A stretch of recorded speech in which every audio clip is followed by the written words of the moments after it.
head into the final seconds of trading. I'll see you guys tomorrow. Always a Dom pleasure. and Frederica, great talking to you guys today. And the closing bell rings, and the Dow will close down about 0.33%. The NASDAQ will show a modest gain on the day. Now it's time for Situation Room and Wolf Blitzer. Thanks very much, Susan. And happening now, the first knockdown, drag-out fight of this Democratic presidential race. It's Hillary Clinton versus Barack Obama. Wait until you hear a Hollywood producer's red-hot remarks that set this grudge match in motion. Also this hour, allies in Iraq on separate paths right now. The White House tries to put the best face possible on Britain's plans to start a troop pullout. But some Democrats are calling it a stunning rejection of the president's policy. And cancer and the culture wars. A drug company steps back from its promotion of a controversial vaccine. But the Texas governor won't back down from ordering young girls to get the shots. I'm Wolf Blitzer. You're in the Situation Room.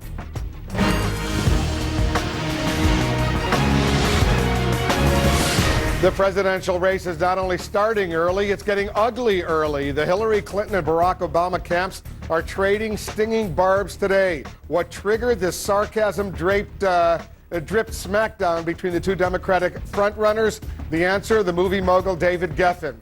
He's an Obama backer right now, and he's voicing in print some Democrats' worst fears about Senator Clinton and whether she can actually win a general election. Geffen isn't mincing any words, essentially calling both Hillary Clinton and Bill Clinton liars. Our senior political analyst, Bill Schneider, is in Los Angeles. He's watching all of this unfold. This is very dramatic stuff, as you know, Bill. It certainly is, Wolf. A battle has broken out here in Hollywood, and it has nothing to do with the Oscars. Tuesday night, David Geffen, a Hollywood mogul who used to be close to the Clintons, hosted a fundraiser for Barack Obama that reportedly raised more than $1 million. It seems that didn't sit well with the Hillary Clinton campaign. And the word is that she was telling her friends, you can't give to everybody. You've got to just give to me. And that didn't go down so well because a number of people in Hollywood have said that it's a good thing for the Democratic Party to have a robust debate. That they're getting. Maureen Dowd of the New York Times quoted Geffen as saying, I don't think that another polarizing figure, no matter how smart she is and no matter how ambitious she is, and God knows, is there anybody more ambitious than Hillary Clinton, can bring the country together. Geffen called Bill Clinton a reckless guy and said of the Clintons, everybody in politics lies, but they do it with such ease, it's troubling. The Clinton campaign shot back with a statement saying, if Senator Obama is indeed sincere about his repeated claims to change the tone of our politics, he should immediately denounce these remarks, remove Mr. Geffen from his campaign, and return his money. The Obama campaign returned fire, saying it is ironic that the Clintons had no problem with David Geffen when he was raising them $18 million and sleeping at their invitation in the Lincoln bedroom. One Hollywood observer believes Clinton's in trouble here, partly because of the way she's handling the Iraq issue. Hillary Clinton's Hollywood base is crumbling. It's crumbling partly because of what she's doing and partly because Barack Obama is magic in this town. On the other hand, whatever people's reservations are about Senator Clinton, it's not going to stop them from giving money to her. It is going to stop them from giving exclusively to her, and certainly they have in their own minds a number of issues about her. Electability is one of them. Mr. Geffen says he has no formal role in the Obama campaign, quote, nor will I, other than to continue to offer my strongest possible personal support for his candidacy. He adds that his comments, quote, which were quoted accurately by Maureen Dowd, reflect solely my personal beliefs about the Clintons. Wolf? And we spoke to a spokesman for David Geffen just a little while ago. We invited him to come on. They declined, saying the statement, at least for now, will represent what he has to say. Bill, dramatic story. Stand by. Thanks very much. Senator Clinton is in Nevada today for a major showcase for the Democratic presidential candidates. This is an event in Carson City that Senator Obama pointedly decided to skip. Our congressional correspondent Dana Bash is on the scene for us. Dan, I understand the Senator Hillary Clinton was just asked about this uproar, and she spoke out responding to it. Tell our viewers what she had to say. Well, that's exactly right. You know, this is a forum that the people hosting it thought would be a discussion about the issues that we know are going to be front and center in the 2008 campaign. Iraq, here in the West, issues of water and land. But as you mentioned, the big story today in terms of Democratic politics has been the back and forth between Senator Obama and Senator Clinton. And Senator Clinton just a few moments ago was asked about this scuffle. Let's listen. I want to run a very positive campaign, and I sure don't want Democrats or the supporters of Democrats to be engaging in the politics of personal destruction. I think we should stay focused on what we're going to do for America. And, you know, I believe Bill Clinton was a good president. There you heard Senator Clinton very pointedly saying that Americans don't want to hear the politics of personal destruction. Wolf, you remember that term. Senator Clinton is not somebody who uses words just willy-nilly. She uses them in terms very carefully. That is a term that the Clinton camp used against conservatives back when President Clinton was president, and conservatives were going after him during the Monica Lewinsky scandal. That is a term she now used associated with Barack Obama and his camp. It seems to be very intentional. I just had a chance to speak with Senator Clinton and asked her if she intentionally used that term to essentially hit Barack Obama and make him associated with these conservatives. She said, what I said and what my campaign has said speaks for themselves. Wolf. All right, Dana, thanks very much. Dana Bash on the scene for us. By the way, David Geffen has been a power player in the entertainment industry for more than 2 decades. Along the way, he gained influence in Washington as well as in Hollywood, and he's amassed a personal fortune. Geffen ranks number 50 in the latest Forbes ranking of the 400 richest Americans. His net worth is listed at $4.6 billion. Geffen is one of 3 founders of the movie studio DreamWorks SKG, along with fellow movie mogul Steven Spielberg and Jeffrey Katzenberg. Geffen's first major success in the industry came back in 1980 when he founded Geffen Records. The company released albums by Cher, Aerosmith, and other music stars of the day. Let's get to the Bush administration's response now to that bombshell from Britain. That would be Prime Minister Tony Blair's announcement. He'll withdraw some 1,600 troops from Iraq in the coming months. That will leave about 5,500 British troops supporting Iraqi security forces in and around Basra in the southern part of the country. In remarks in Parliament today, Blair described a desperate situation in Baghdad. Listen to this. It is the capital of Iraq. Its strategic importance is fundamental. There has been an orgy of terrorism unleashed upon it in order to crush any possibility of it functioning. It doesn't much matter if elsewhere in Iraq, not least in Basra, change is happening. If Baghdad cannot be secured, the future of the country is in peril. Senate Democrat Ted Kennedy is calling Britain's first step toward withdrawing from Iraq a wake-up call for the White House. But the Bush administration is portraying Prime Minister Blair's decision as evidence that progress is being made in Iraq and that Washington and London are on the same page. The British have done what is really the plan for the country as a whole, which is to be able to transfer security responsibilities to the Iraqis as conditions permit. Let's bring in our White House correspondent, Suzanne Malveaux. More reaction today from White House officials on this British decision to start a major troop withdrawal from Iraq. Suzanne. They're certainly trying to portray this in a positive light here, but the bottom line here, Wolf, is that this is the coalition of the willing that is leaving. You said 1,600 British troops out of Basra. We're talking about 460 Danish soldiers, as well as possibly 50 Lithuanians. These numbers are very small, but the potential political impact is potentially very big here. This is really a political blow to President Bush, who all along has said setting timetables for troop withdrawal will only embolden the terrorists. And it comes at a time, Wolf, when the president is really trying to convince the American people that this war is worth it. The perception now that his closest allies perhaps do not agree with him. So we've heard from top officials today essentially coming out and making the case, saying that Basra is different, that the security situation there has improved, as well as southern Iraq. So these coalition forces are not necessary there, but they say American troops that make up 90% of this multinational force are still critical to the security of the rest of the country. And I I want you to know that the American people will not support a policy of retreat. We want to complete the mission. We want to get it done right, and then we want to return home with honor. The deployment of the American forces is in an area in which the circumstances are somewhat different, more complicated. The threats are more complicated.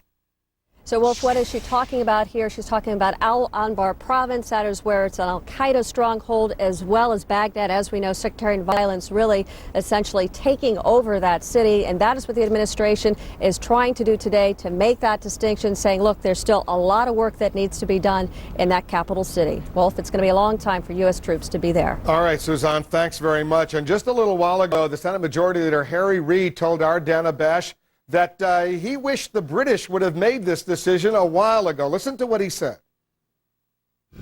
I think this takes away a lot of the arguments of the opponents who were saying it was a cut-and-run attitude. Well, I don't think anyone accuses Tony Blair of cutting and running. He's been involved in this from the very beginning. I think it's something that he had to do because it was the best thing for the people of Great Britain and the people of Iraq. And I think that Vice President Cheney and President Bush should realize this. Iraq can be solved politically, not militarily. We have been there now going on 5 years. That was Harry Reid, the Senate Majority Leader, speaking to our Dana Bash. Dana Bash, Suzanne Malveaux, Bill Schneider, they are all part of the best political team on television. And remember, for the latest political news at any time, check out our political ticker. Simply go to cnn.com/ticker.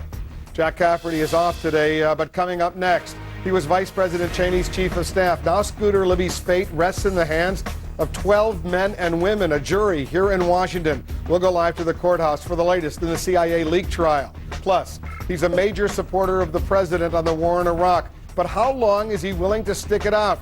I'll speak live with Republican Senator John Kyle. He's just back from Iraq. And later, much more in our top story, the political spat between Hillary Clinton and Barack Obama. Which candidate suffers from this nasty clash? I'll ask James Carville and Donna Brazil. They're standing by live for today's strategy session. You're going to want to see this. We'll be right back.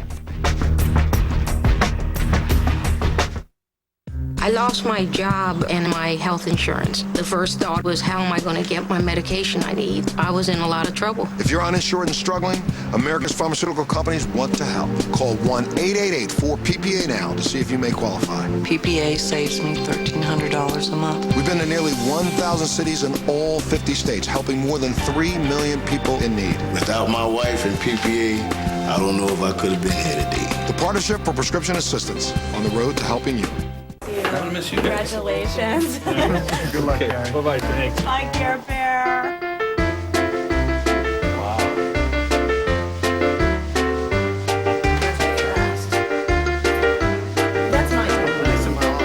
Leaving one job for another? Hey, Gary. Don't forget to take your nest egg. Objective financial advice from A.G. Edwards can help you roll over your retirement money. A.G. Edwards, fully invested in our clients. Sunlight kicks fluorescent lights' butt. Humans just crave nature. It's part of who we are. So when I'm making food for Kashi, I know the closer to nature, the better the food. The better the food, the better we feel. And feeling good is what it's all about. Kashi, 7 whole grains on a mission. Tonight at 8, a CNN primetime special, shocking lyrics and images that has America asking, hip-hop, art, or poison? Were you taking Paxil during your pregnancy? If you were prescribed Paxil during your pregnancy and your child was born with a heart or lung defect, you may have a claim. The FDA has strengthened its warning on Paxil based on a study that found increased risk of fetuses developing heart defects. If you took Paxil while you were pregnant and your child suffered from a heart defect, call 1-800-BAD-DRUG for a free consultation. Call 1-800-BAD-DRUG now. Hey, baby. Listen, I know our last call didn't go so well, but great news. I'm now calling you on my new Comcast Digital Voice home phone service. Sean, I told you never to call me again. Yeah, I know, but that was my old service. Okay. Sean? This is my new Comcast Digital Voice. So, we're solid. I'm hanging up now. Your phone calls won't change. They'll just cost less. Comcast Digital Voice. It's Comcasting. After yesterday's Anna Nicole courtroom drama, will the ruling come today? Larry King tonight. The fate of former Cheney Chief of Staff Louis Scooter Libby now in the hands of a jury. Many here in Washington awaiting very anxiously to see how this critical chapter in the CIA leak saga plays out. Let's go to the courthouse. CNN's Brian Todd standing by with more. Brian?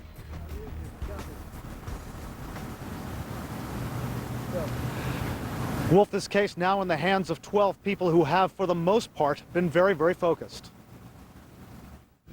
Judge Reggie Walton sends 12 citizens off to make one of the biggest decisions of their lives. One instruction stands out. Consider your assessment of the memory capacity of the person whose memory is in question. In this case, it's obviously critical. This is a case where if the jurors are going to focus on any one instruction, that one goes to the defense's entire argument. The argument that Louis Scooter Libby, Vice President Cheney's former chief of staff, did not lie to investigators as is charged, but misremembered conversations with reporters about the CIA job of Valerie Plame Wilson, the wife of an administration critic. Jurors are told don't hold Libby's decision not to testify against him. The defendant's fate in the hands of an educated panel of 2 African-American women, 6 white women, and 4 white men. They include a museum curator, a web architect, a government lawyer, and a former Washington Post employee who once worked for Bob Woodward, the reporter who testified for the defense. A studious group that pulled off one of the most bizarre displays ever seen from a jury. Valentine's Day, they returned from a break wearing identical red T-shirts with hearts on them, all but one juror. Another, a retired math teacher, reads a statement thanking the judge and declaring, "While we're united in this, this is where our unity ends." He then says they're committed to looking at the evidence independently. It draws uneasy smiles from the attorneys. You know, both sides the wheels are spinning inside and they're thinking about what this means, and they're smiling along because that's all you can do. Now all either side can do is wait. Scooter Libby waits, knowing that if this doesn't go in his favor, he could spend up to 30 years in jail. Wolf? That's a lot of time. All right, Brian, thanks very much. Brian outside the courthouse. He'll keep watch on what's going on now that the jury will have to make its decision. Let's check in with Carol Costello. She's monitoring the wires, keeping her eye on video feeds coming in from around the world. What are you picking up, Carol? Here it is, Wolf. The U.S. military says the number of sectarian killings in Baghdad has dropped during the opening phase of the new security plan. Major General William Caldwell says the trend is encouraging, but he warns that it's far too early to declare the operation successful. Attacks today in Baghdad left at least 10 people dead. Also today in Baghdad, controversy over rape allegations. U.S. officials are now launching an investigation. 3 Iraqi police officers are accused of rape by a Sunni Muslim woman who leveled her charges on Al Jazeera TV. The U.S. investigation comes after a brief review of the matter by Iraqi Prime Minister Nouri al-Maliki. He declared the allegations untrue and said Sunni politicians had made up the story to discredit the new security plan. Iran today is staring down the barrel of tougher UN sanctions for its ongoing nuclear program. Tomorrow, the UN Security Council is expected to receive a report that will accuse the Islamic Republic of expanding its efforts at enriching uranium. The council demanded a freeze on the program when it slapped Iran with a first round of sanctions last month. And the U.S. camp at Guantanamo Bay has 7 fewer so-called enemy combatants today. 7 Saudi suspects have been returned to Saudi Arabia. That's according to an announcement by the Saudi government. No reason is being given for their release. Just yesterday, a U.S. appeals court ruled that civilian courts do not have jurisdiction to determine if detainees are being held illegally. Let's look at the headlines right now, Wolf. All right, Carol, thanks very much. See you in a few moments. Still ahead. Vice President Dick Cheney hooks horns with Senator John McCain. We're going to tell you who apologized and why. And an early skirmish among 2 top Democrats, very early. The Obama campaign shows it's willing to trade punches with the Clintons. Stay with us. You're in The Situation. Tonight at 8, a CNN primetime special. Shocking lyrics and images that has America asking, Hip-hop, art, or poison? how are they getting away with it? A primetime special, tonight, 8 Eastern. All right, international shipping. So you need to bring your products from China to the U.S. And you like the reliability of those big brown trucks. The problem is, trucks don't float. But what if that big brown truck were a big brown plane? UPS has one of the world's largest airlines. There. Now we'll get over here in a hurry. Early in the morning if you want. It's not international shipping. It's international shipping with UPS. The Verizon Wireless Broadband Access Card transforms any time into productive time. So when you're on the go, so is the network. It's 100% business and 0% office. Connect to email, downloads, and browse the internet while working on America's most reliable wireless broadband network. Visit VerizonWireless.com/BBA. I'm Darren Anderson, President of the National Association of Payday Lenders. We want you always to use payday advances responsibly.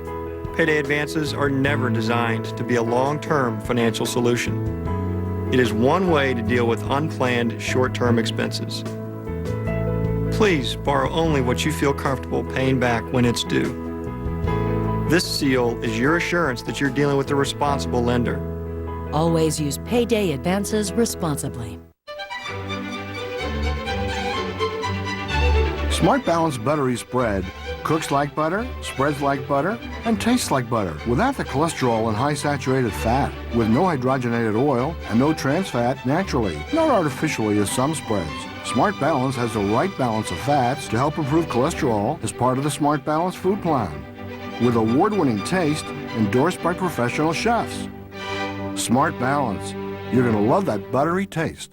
How did you become such a great master? Yellowbook.com. Yellowbook.com? Everyone is searching for something. Isn't Yellowbook.com for buying stuff? After all, it is a material world. Let's say pizza makes you happy. Just type in what and where. But Master, how do you show them the way? Yellowbook.com has a map feature. Infinite information. Yellowbook.com. Quick, local, reliable.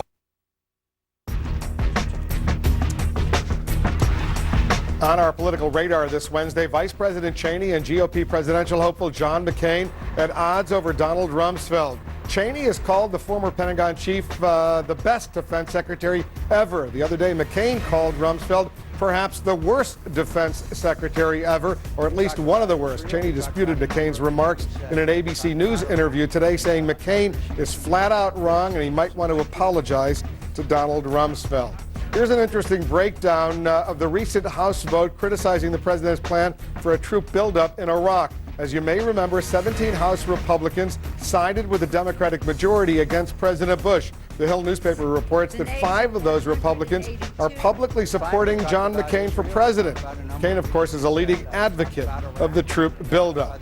John Edwards' presidential campaign is trying to set the record straight about his stance on Israel. Variety.com recently quoted the Democrat as telling Hollywood donors that Israel's attacking Iran would be the greatest threat to world peace. Spokesman for Edwards, the Edwards campaign, issued a statement saying Edwards actually spoke out about the threat that Israel would bomb Iran's nuclear facilities, and he cited it as a short-term threat to world peace. Remember, CNN is a partner with WMUR Television and the New Hampshire Union Leader for the very first presidential debates of the campaign season. They're on April 4th and April 5th of this year, the first debates in the leadoff presidential primary state of New Hampshire. And remember, for the latest political news at any time, check out our political ticker at cnn.com/ticker. Up next, America's dominant art form, like it or not, hip-hop rules. Paula Zahn will be along with a preview of her special report that's coming up later tonight. Also, a smackdown among the Democrats, early signs of tension between the Obama and Clinton campaigns. We'll update you on what's going on. We'll be right back.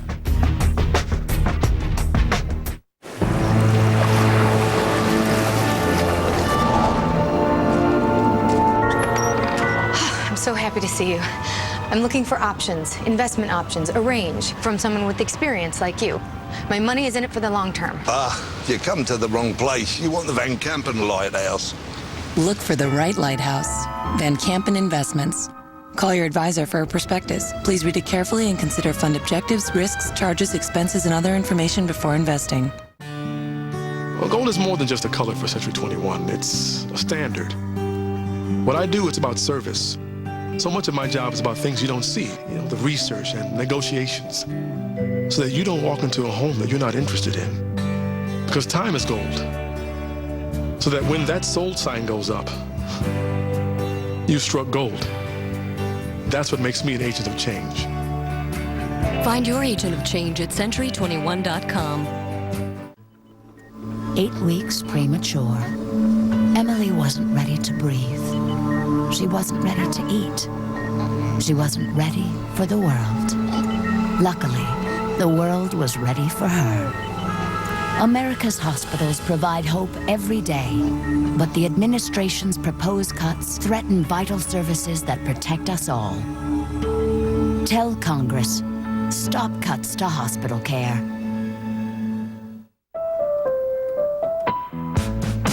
It's not just about reaching your goals. It's about reaching your dreams, too. Now with HSBC Direct Online Savings, you'll earn 6% APY on new money. Well, it's time to begin. The sun sets in as a scene set for the lovers. Until April 30th, your money will grow 11 times more than in traditional savings accounts. And you can get to your cash anytime. So you reach your goals sooner. And your dreams won't be far behind.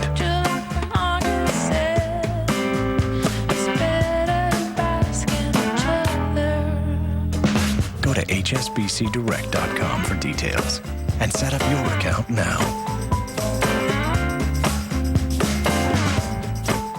CNN Tonight at 10, the inspiring story of a woman who can't speak but has a lot to say. Dr. Sanjay Gupta with Amanda's story. You'll never think the same way about autistic people.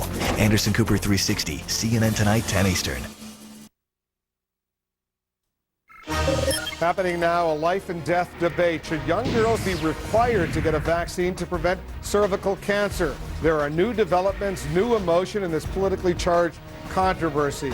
Also this hour, the Hillary Clinton and Barack Obama camps are caught up in a stinging war of words. At the center of it all, biting criticism of Clinton by a Hollywood producer who backs Obama. Two leading Democrats, James Carville, Donna Brazile. They'll join us for our strategy session that's coming up. And the Bush administration is playing down a bombshell decision by Britain. The Prime Minister, Tony Blair, today announcing he'll withdraw 1,600 troops from Iraq in the coming weeks and months. I'm Wolf Blitzer. You're in the Situation Room.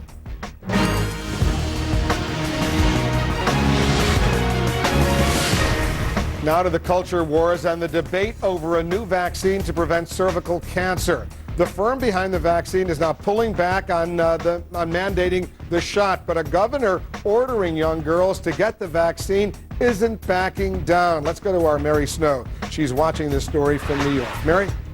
Wolf, the question was public health versus political pressure. That's the dilemma Merck faced over efforts to make mandatory its HPV vaccine that prevents a sexually transmitted virus that causes cervical cancer. It's given to young girls. Facing criticism, Merck says it's backing off lobbying states to make the vaccine mandatory in schools. We don't want to be a distraction from the goal of trying to vaccinate women. And so if we are, we needed to reevaluate our position. Doctors who applaud the vaccine say they have reservations about mandating its use since the vaccine was only approved last year. Conservative groups have other reasons to oppose it. Some say it will promote promiscuity. Others say parents, not government, should be in control. If the parent is in control, then the issues of abstinence before marriage, the moral issues are all going to be directed and controlled by those parents. That argument is not swaying Governor Rick Perry, a Republican, who made Texas the first state to mandate that 6th grade girls receive the HPV vaccine. For the life of me, when the CDC and when the other experts come forward and say, this is safe, it's been tested, and it's available, why in the world we would not make it available to our daughters? Perry's office says the fact Merck will not lobby states has no impact on his decision. But a fellow Texas Republican lawmaker is hoping the Merck decision will help overturn the mandate. My fear is that we don't have enough answers to what this drug will do to 11-year-old girls. You cannot give it the government stamp of approval until you know all the answers to the questions. But both the Food and Drug Administration and the Centers for Disease Control say 5 years of testing suggests the vaccine is safe. And currently over 30 states are considering legislation regarding the HPV vaccine. Wolf? All right, this debate I suspect is going to continue. Thanks, Mary, very much. This is Black History Month here in the United States, and CNN is devoting special coverage to issues that affect Black America, indeed all Americans. Paula Zahn is joining us now from New York to preview a special hour she's preparing for tonight, an hour called Hip Hop, Art or Poison. Paula, I understand there's some graphic language in a segment you're going to introduce us to right now, but give us a sense of what's in store for our viewers later tonight. Well, we're going to do a lot on the subject tonight. As you know, rap artists are wildly popular with young people of all races. In fact, blacks buying 80% of the product out there. Hip-hop, a multi-billion-dollar industry. But is hip-hop art or poison? We're going in depth by bringing out hip-hop's roots right out into the open, including a troubling question being asked by a one-time presidential candidate, the Reverend Al Sharpton. And again, a quick heads up, some of the words he uses are offensive, but they are words being commonly used by rappers themselves. Hip-hop started with saying fight the power, and you're going to deal with our real kind of defiant, kind of urban street self-identity, self-definition. Now it's almost like we take the worst parodies of ourselves and try to make them hits. And I think that is sad. I remember my last conversation with James Brown, which hip-hop started out of. He said, how do we go from Black and Proud, which was his song, to calling ourselves niggas, hoes, and bitches? And I think that's the problem.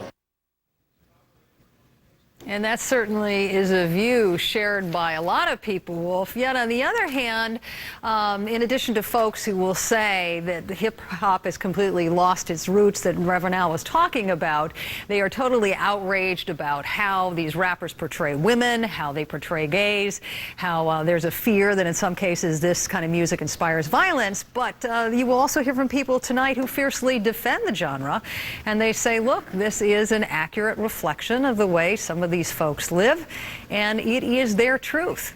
You know, if you don't want to listen to it, don't buy the CDs. I guess that's their answer to Al Sharpton's criticism we just heard. Yeah, absolutely. But, you know, it's very difficult, I think, for anyone to defend how humiliating and degrading some of these videos are to women. I mean, give me a break. They run, you know, credit cards, swipe them across the naked rear ends of women. You know, that is not anything that any of us want to see. It's disgusting. We'll talk about that tonight. But once again, you know, I know that one of our guests will say tonight, look, that's the way a lot of men view women in this country. So it should be a pretty hotly contested debate here tonight. It's called Is Hip Hop Art or Poison? It's coming up later tonight, 8 p.m. Eastern. Paula, thanks very much. Thanks. And you can go to our website at cnn.com/Paula. Tell us how you feel about this, even in advance of the program that comes up later tonight. You're going to want to see it. Coming up here in the Situation Room, defending the course of the war in Iraq. As some of his fellow Republicans contemplate jumping ship, Senator John Kyle is firmly on board. He's standing by live to tell us why. He's just back from Iraq. And later, politically incorrect but serious about getting into the game of politics, the ever outspoken Charles Barkley. He's here in the Situation Room. We'll be right back. At AG Edwards, we offer objective financial advice, and that can help make sure your nest egg is ready when retirement arrives. AG Edwards, fully invested in our clients. Here's a radically simple suggestion from eLoan. If your adjustable mortgage rate keeps rising, maybe it's time to call eLoan at 1-800-TRY-eLoan or go to eLoan.com for a fixed-rate mortgage with one low monthly payment. eLoan. Radically simple. This is the AARP Medicare Supplement Insurance Plan card. You know what's great about this card? Wherever you go, nationwide, your coverage travels with you. And that's just one of the many reasons you need the card you can trust. Because with AARP Medicare's supplement insurance plans, you can apply year-round, talk with personal health insurance advisors, and so much more. If you're turning 65 or older, or you've already enrolled in a Medicare supplement plan, call for this free information kit and Medicare guide. These are the only Medicare supplement insurance plans exclusively endorsed by AARP. These plans, insured by United Healthcare Insurance Company, help cover some of your medical expenses not covered by Medicare alone. This could save you thousands of dollars. Want your choice of doctors or hospitals, virtually no claim forms, and no referrals needed to see a specialist? Call for your free kit. Yep, this is one great card.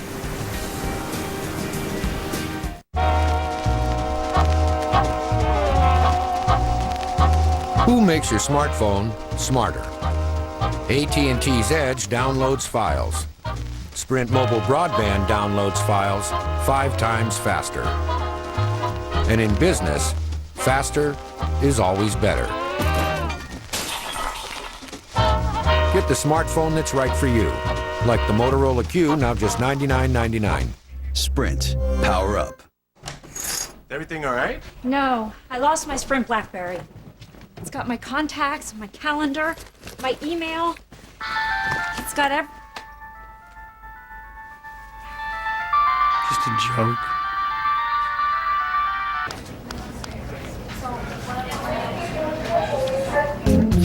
For great deals on BlackBerry handhelds, call 1-8-SPRINT-BIZ or visit sprint.com/business.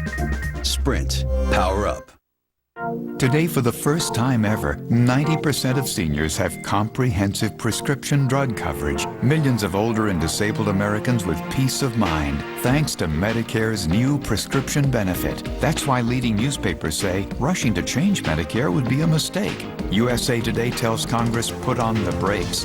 The Journal warns it's the last thing patients need. The Post says change is the wrong prescription. Medicare's prescription drug benefit, it's working for seniors. The British Prime Minister Tony Blair is now doing what President Bush won't do, namely he's starting to pull troops out of Iraq. Some Democrats here in Washington suggesting it's a stunning rebuke of the president's Iraq policy. We're joined now by Senator John Kyle, Republican of Arizona. He's a strong backer of the president's war strategy. He's just back from a visit to Iraq himself. Senator Kyle, thanks for coming in. Welcome back from Iraq. Thank you, Wolf. Well, what do you say to those Democrats like Ted Kennedy and others who say this is a slap by the British Prime Minister, one of the closest, if not the closest, U.S. ally at the president? Actually, the British have been deployed in a place called Basra, which is in the southern part of Iraq, and that has been an area that has been relatively calm. There has been some Shia on Shia violence there, but the British have concluded that they can draw down a small part of their force there because of the Iraqi presence and ability to control the violence there. So hopefully that's what we'll be able to do in a few months, but for the time being, obviously, we have a different plan up north in Baghdad and to the west in Anbar province. But there's no doubt, Senator, I assume you'll agree that if Tony Blair had announced, you know what, we don't need these troops in Basra anymore, we're going to take 1,000 or 1,500 troops and move them up to Baghdad or to the Al-Anbar province where the U.S. desperately needs help right now, that would have sent a powerful, powerful message of support for the U.S. strategy in Iraq right now. Are you disappointed that Tony Blair just decided to pull them out as opposed to redeploying them where they're needed? Well, the truth of the matter is yes, and I think you're right. It would have sent a more positive message, but it is hard to just pluck out a few troops from a particular country's force and integrate them into, let's say, the American forces. But on the other hand, the message I concede is not as positive as I'm sure the president would like. Tony Blair, in his address in Parliament today, said, yes, the situation in the South is improving. That enables the British forces to leave. But he spoke of what he called, and I'm quoting now, an orgy of terrorism that exists in the capital in Baghdad right now. And he says what happens in Baghdad is going to either make or break this entire mission in Iraq. You were just there. Did you see an orgy of terrorism unfolding? Because certainly on the day-to-day we see these horrible, horrible car bombings, suicide bombings, improvised explosive devices. What was your firsthand personal impression? Actually, we did not see that. The day, and I was there one day, but I can tell you that both among all of our military commanders, and we met with everyone from General Petraeus, General Odierno, our ambassador, officials from the Iraqi leadership, and all had what I would characterize as cautious optimism about the new strategy that's beginning to unfold. We already have one of the 5 new brigades in Iraq. The second is just about ready to go in, just in a matter of days. The third is being prepared. And the Iraqis are doing things a lot differently than they had done before, with the result that the Iraqis have said that there is a totally different view on the part of the people on the street about the potential for success here. The 3 days prior to our visit, there had been no violence whatsoever, and they were quite pleased with that. On the other hand, late in the day when we were there was some more violence, and it fits the pattern, they said, where you will see sometimes when there won't be as much violence, but obviously the terrorists like to strike back. They don't want this new strategy to work, and so there will continue to be violence as long as they can conduct their operations. Your Republican colleague, Arlen Specter, the ranking member of the Judiciary Committee, he thinks it might be a good idea to hold hearings in the Senate right now on reauthorizing this whole effort in Iraq. Let me read to you what he wrote the other day to the chairman, Patrick Leahy. The Congress cannot be pushed to the sidelines as the president commits more troops and ever-increasing funds to an engagement that commands uncertain support. We have an obligation to determine how, within appropriate constitutional constraints, we may engage the president and ensure that the will of the American people regarding this conflict is heard. Does he have a good point? I strongly disagree with my friend Arlen Specter. It's very hard for the commander-in-chief to conduct a military operation under very difficult circumstances, and if after Congress authorizes him to begin such an operation, he gears up and goes in, and we're right in the middle of a new strategic operation there, then Congress says, well, we've changed our mind, now we don't think we want to authorize it anymore. First of all, what does that say to our troops who are being sent into harm's way? And secondly, what's the message that it sends to the enemy? You cannot micromanage a war from the United States Senate. Once we authorize it, then we need to see it through until its conclusion.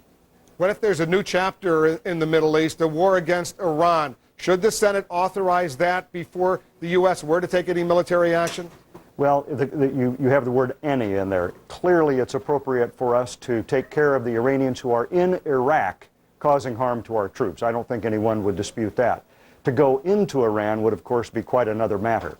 And there are a few shades of gray in between. But I think with regard to any kind of an invasion, Congress should take some kind of an action authorizing it. But that's not what the president intends to do at this time. I don't think he's asking for such an authorization. Senator John Kyle, we're glad you're back safe and sound, even though you just spent a day there. It's always a dangerous day in Iraq. It's good to be back. Good to have you back here in the United States. Thanks for coming in. You bet.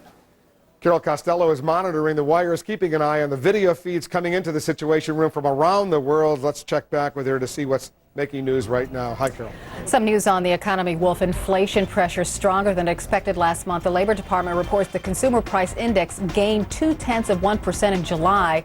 Minutes released today from last month's meeting of the Federal Reserve show the panel is still worried about potential inflation threats. A lawsuit filed in connection with a suspected salmonella poisoning linked to Peter Pan peanut butter. The Pennsylvania family is suing ConAgra Foods after the death of a woman whose husband and daughter also got sick. A Seattle firm is seeking class action status for a suit against ConAgra, which launched a peanut butter recall last week. A Florida Circuit judge says he will render a decision on Friday as to who will decide where to bury Anna Nicole Smith.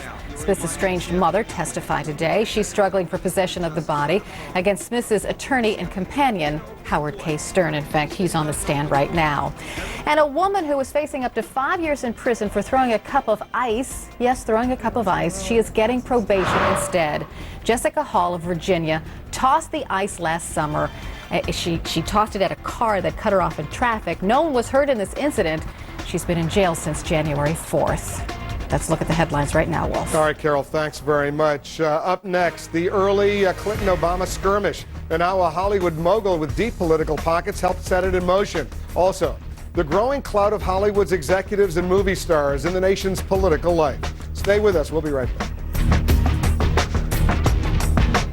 CNN Tonight at 10. Would you define yourself as an autistic person, Amanda?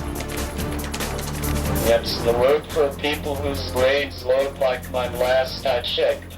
Dr. Sanjay Gupta with Amanda's story. You'll never think the same way about autistic people. Anderson Cooper 360, CNN Tonight, 10 Eastern. All right. Customer service. Well, there's Sally. She's your new customer, and she worries. But if you ship her order with UPS, it'll email her. Hey, Sally, I'm leaving the warehouse. Now it notifies her. Hey, Sally, took a left in Louisville. Now it writes, hey, I'm right downstairs. Look, Sally's smiling. It's not customer service. It's your customer service with UPS.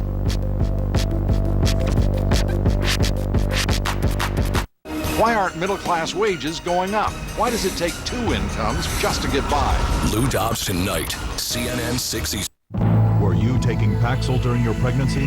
If you were prescribed Paxil during your pregnancy and your child was born with a heart or lung defect, you may have a claim. The FDA has strengthened its warning on Paxil based on a study that found increased risk of fetuses developing heart defects. If you took Paxil while you were pregnant and your child suffered from a heart defect, call 1-800-BAD-DRUG for a free consultation. Call 1-800-BAD-DRUG now.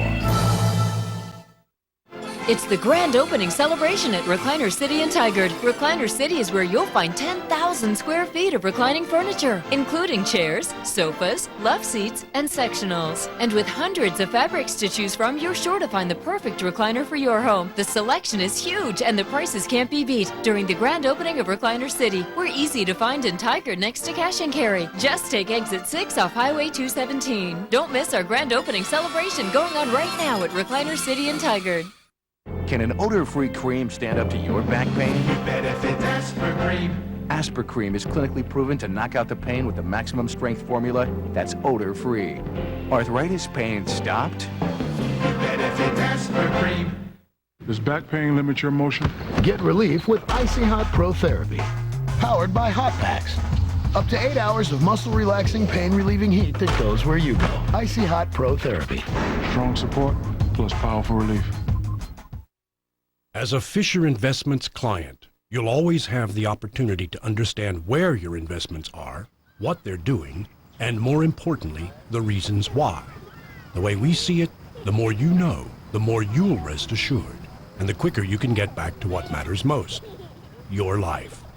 Fisher Investments. Invest assured. For a free copy of the 8 biggest mistakes investors make, call 1-888-48-FISHER or visit fisheroffer.com. After yesterday's Anna Nicole courtroom drama, will the ruling come today? Larry King tonight.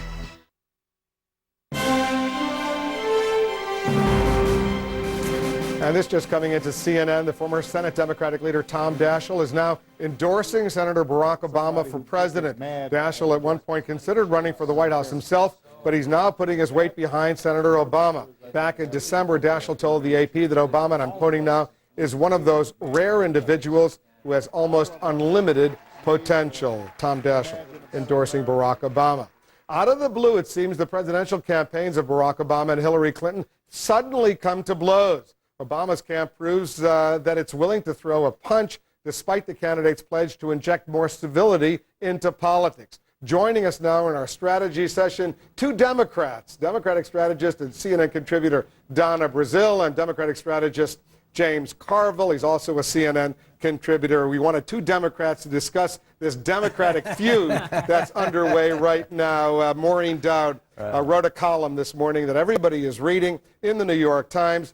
Among other things, she writes this: I don't think anybody believes that in the last 6 years, all of a sudden Bill Clinton has become a different person, David Geffen says, adding that if Republicans are digging up dirt, they'll wait until Hillary's the nominee to use it. Geffen goes on to say in an on-the-record interview with Maureen Dowd, I think they believe she's the easiest to defeat. Powerful words, and that's only just the beginning what this Hollywood mogul David Geffen says about Bill and Hillary Clinton. Donna, what is going on in the Democratic Party? Well, look, it's too early to press the self-destructive button, but Mr. Geffen was speaking for himself. He was not speaking for Senator Obama, and perhaps he doesn't know that since leaving office, Bill Clinton has become one of the most popular presidents, and he's also popular not just here, but across the globe. So I don't know what got in Mr. Geffen's coffee, but clearly he's stirring up a lot of conversation. All right, James, what do you think? Well, look, a guy like David Geffen, every Democrat knows, with somebody, a Hollywood guy like that, you try to get him to open his wallet and shut his mouth. Because inevitably, he gets around Maureen Dowd, he's going to make a fool of himself. Now, what's the big deal, another Hollywood guy making a political fool of himself?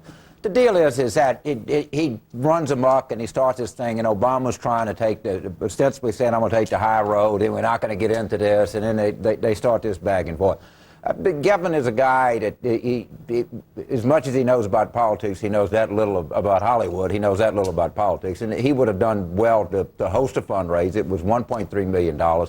And as opposed to trying to get in Maureen's column, he should have let Obama get in there. But here's what Howard Wolfson, a Clinton advisor, said in reacting to his comments to Maureen Dowd. If Senator Obama is indeed sincere about his repeated claims to change the tone of our politics, he should immediately denounce these remarks, remove Mr. Geffen from his campaign, and return his money. What do you think? Well, first of all, I would keep his money, but clearly Mr. Geffen has no role in the Obama campaign. He's not the campaign chair. He's not the finance chair. He's a private citizen who, perhaps spoke out of turn, but clearly Senator Obama has every right to get back on message and to talk about what he hopes to accomplish, and hopefully Senator Clinton will be able to do the same. Let me just read to you what the Obama spokesperson Robert Gibbs says. We aren't going to get in the middle of a disagreement between the Clintons and someone who was once one of their biggest supporters. It is ironic that the Clintons had no problem with David Geffen when he was raising them $18 million and sleeping at their invitation in the Lincoln bedroom. Again, whoever this gentleman is, Mr. Obama sent to Obama's campaign, somebody needs to say, hey, Bill Clinton has a 95% favorable among Democrats. This Geffen-led strategy of attacking Bill Clinton to win a nomination is indicative of Mr. Geffen's political stupidity. But doesn't it speak to this concern that, some Democrats have, while they love the Clintons and they love Hillary Clinton, they're concerned she can't win a general election, given the history, the baggage, or whatever? Well, it's interesting, in the same interview, he says whoever the Democrat is going to win. But that doesn't matter. The problem is that when you're hosting a fundraiser at your house, it's bad manners to interject yourself into a story when it's trying to be about Obama. This is a man that can't keep his mouth shut. Now, anybody with a political sense would say, you have him here, you want this to be Obama's night. What this has turned into is a kind of back and forth where it looks like Barack Obama's people are attacking Bill Clinton. That's not a win situation under any circumstances. And again, the problem with these guys is you want their money, you just don't want their mouth. Here's how Senator Clinton responded in a question out in Nevada earlier today. I want to run a very positive campaign, and I sure don't want Democrats or the supporters of Democrats to be engaging in the politics of personal destruction. I think we should stay focused on what we're going to do for America. And, I believe Bill Clinton was a good president.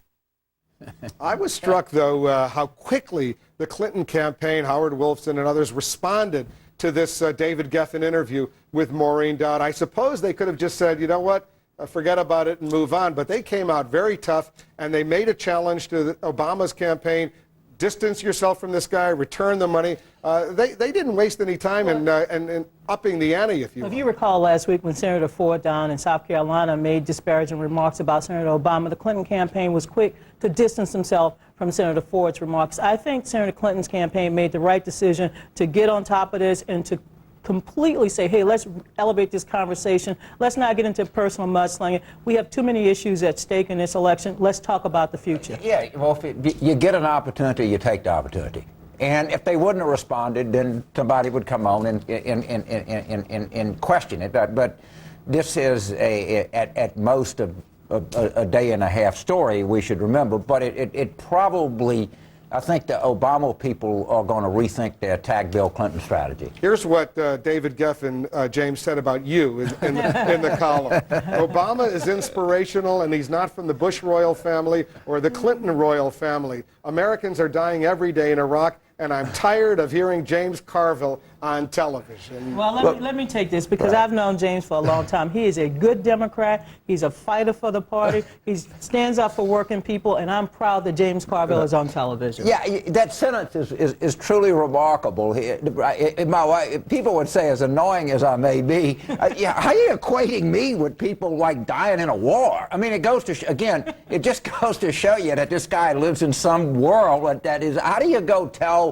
3,100 widows that James Carville being on TV it was. He might be jealous, James. He's jealous. If I tell you what, Mr. Gavin, you can have my TV time. I'll take your money. let me wrap up this strategy session with a statement that David Geffen issued. We invited him to come on the program. He declined, but this is the statement they released.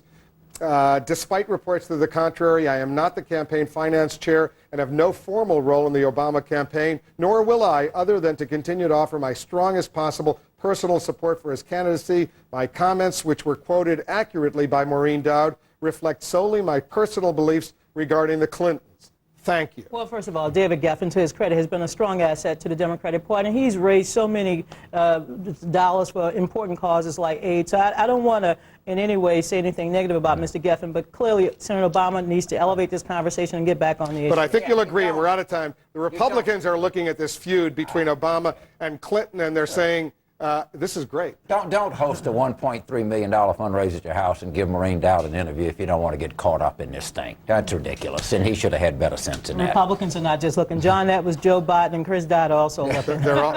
Good point, as usual, guys. Thanks very much. Donna and James, both excellent Democrats, a good strategy session. Here's the bottom line, by the way, on Hollywood's political influence. The nonprofit Center for Responsive Politics reports the movie, TV, and recording industries gave $33.1 million to federal candidates and parties in the 2004 election. The center reports 69% of those entertainment industry dollars went to Democrats in 2004, 31% went to Republicans. Still to come here in the Situation Room, how are the liberal blogs reacting to the dust-up between the Clinton and Obama camps? Jackie Schechter standing by with a report. And in our next hour, get this, Charles Barkley. Will his prowess on the basketball court transfer to the field of politics? We'll talk politics with the former NBA All-Star right here in the Situation Room.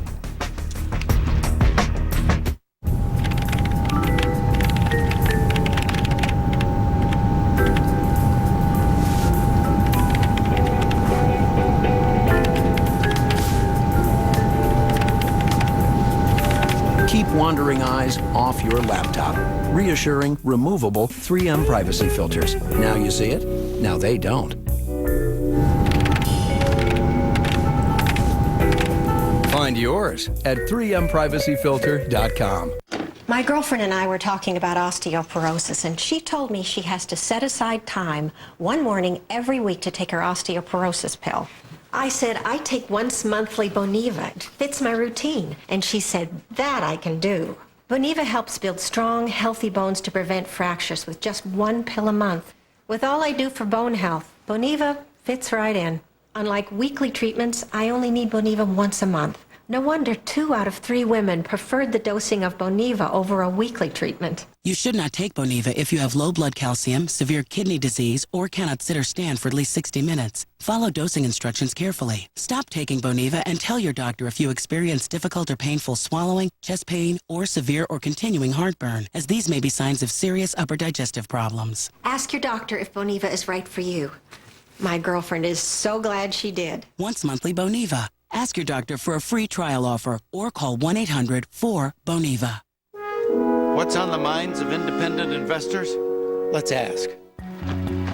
When you're trading a stock, every penny counts. I hate when the trade is done and you find out you paid more than the quote price. I want it at the price I expect, or better. TD Ameritrade's unique trading platform uses multiple market centers to help you find the best possible price. I like those odds. I know they can't flat out promise a better price, but they're always looking for it. They know what matters to me. Every online stock trade is always $9.99, not a penny more, and no maintenance fees. Who else does that? Are you ready to declare your independence? Open an account today and trade free for 45 days, plus get $100 cash. TD Ameritrade. Independence is the spirit that drives America's most successful investors.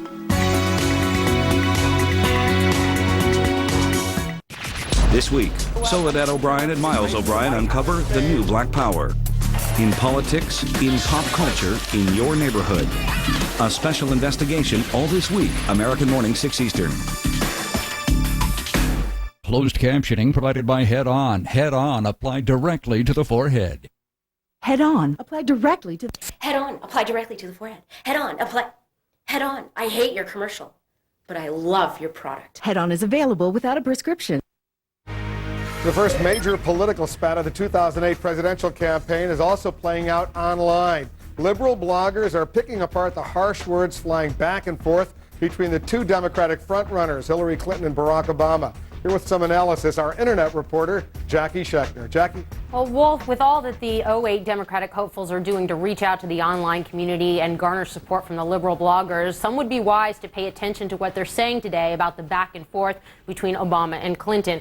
Duncan Black at Eschaton asking for smarter campaigns, please. Matt Stoller over at MyDD calling the back and forth pathetic, saying it's just a fight between rich elites and pundits and it should stop. Over at the Carpetbagger Report, Steve Bannon saying that neither side of this is coming out looking good.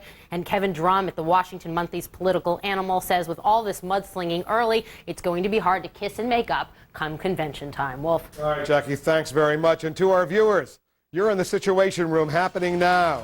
Our two allies at odds. Britain will soon start pulling out troops from Iraq, and that's increasing the pressure on the Bush administration to start bringing American troops home as well. Are Iraqis ready to take over from the British? Will Americans have to step in? I'll ask the U.S. military's chief spokesman in Iraq, who also has disturbing news about another American helicopter blasted and brought down by gunfire and grenades. And we know he can jump, but how high might Charles Barkley go in another contest? The former king of basketball hoping to dominate in the political arena, and he's throwing elbows against Democrats, Republicans. That interview coming up. I'm Wolf Flitzer. You're in the Situation Room.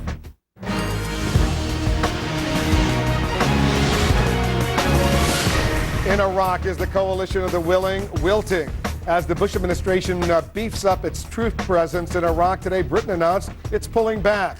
About 1,600 British troops will soon be pulled out completely, and in the southern Iraqi city of Basra, other troop withdrawals expected to follow. And today, the British Prime Minister used some explicit words to explain why what's happening at Basra cannot yet happen in Baghdad.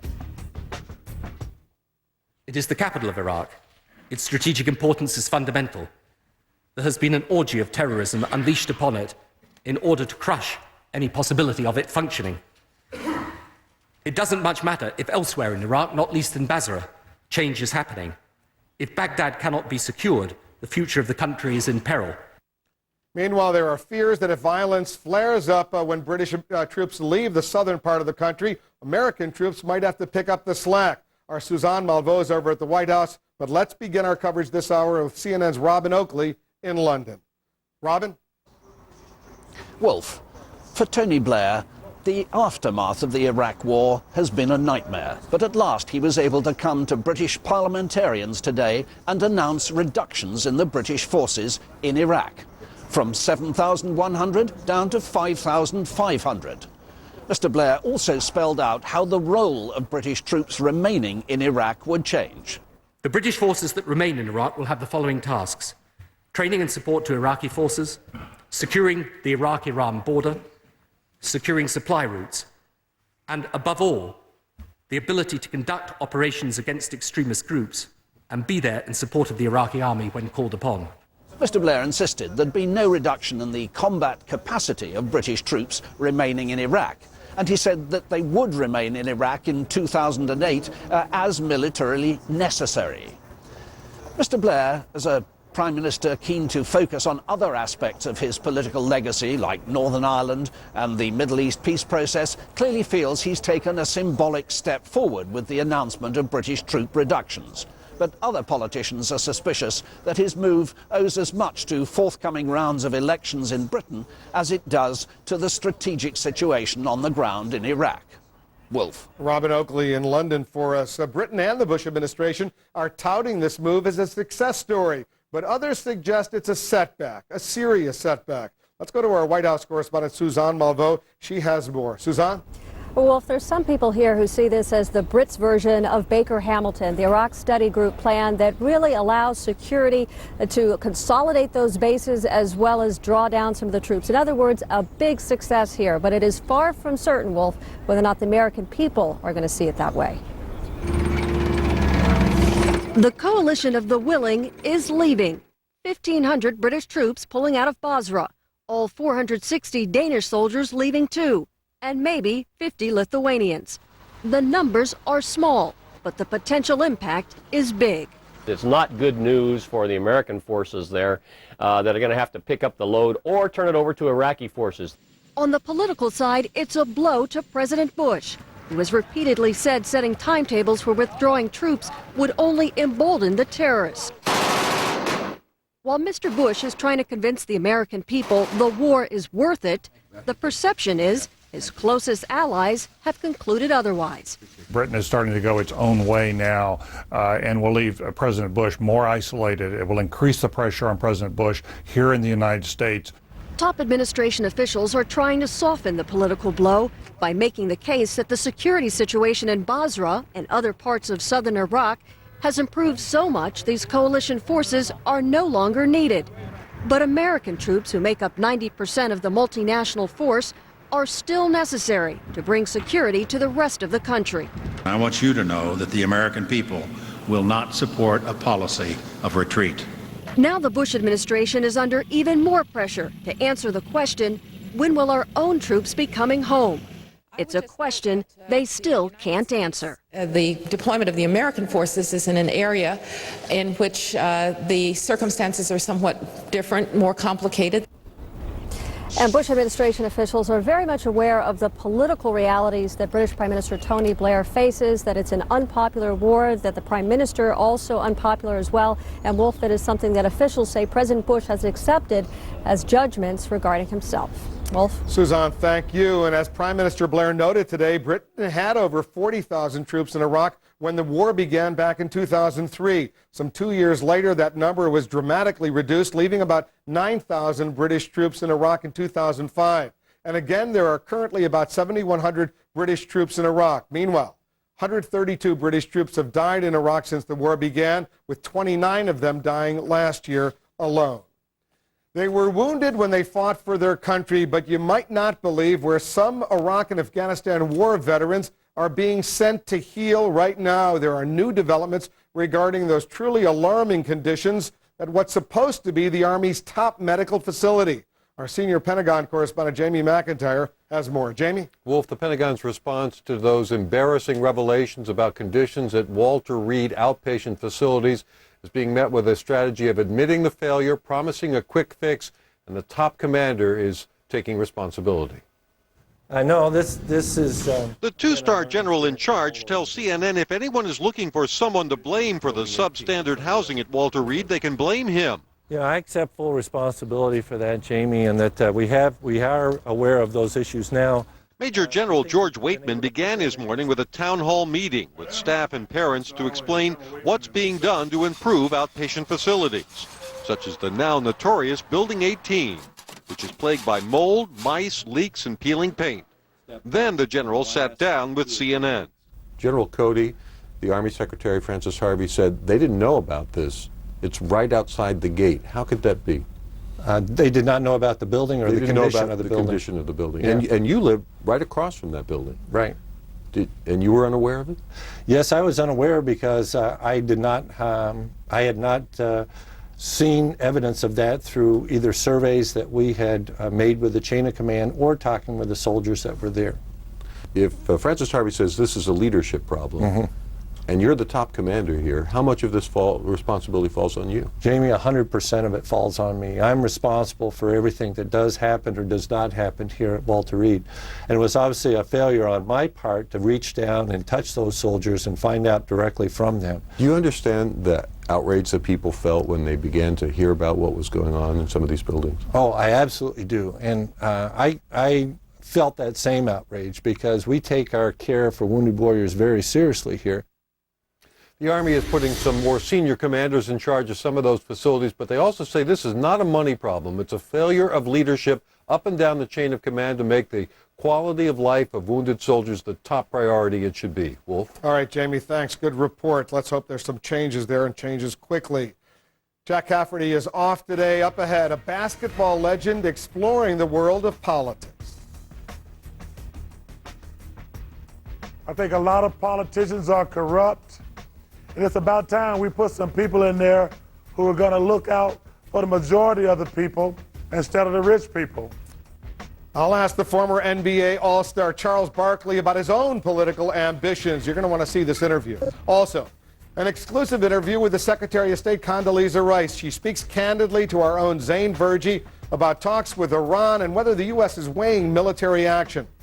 And another U.S. helicopter apparently downed by enemy fire in Iraq. I'll get the latest from the top U.S. military spokesman there. Stay with us. You're in The Situation. The Situation Room, brought to you by Verizon Wireless.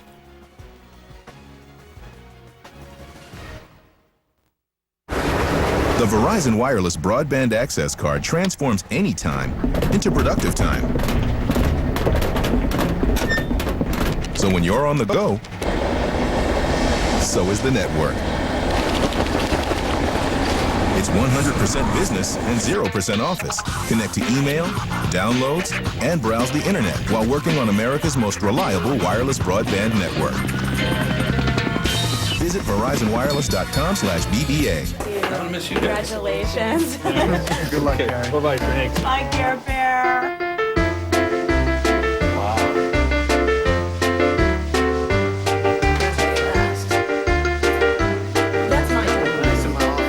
Leaving one job for another? Hey, Gary. Don't forget to take your nest egg. Objective financial advice from A.G. Edwards can help you roll over your retirement money. A.G. Edwards, fully invested in our clients. Just like your colds, your child's cold can come with plus aches and pains, so they can have coughs plus an achy body, a stuffy nose plus a throbbing head. But not every children's medicine treats all these symptoms. Children's Tylenol Plus does. It combines effective cold medicines with the doctor-recommended pain relief of Children's Tylenol to help you both feel better. Stop. Think.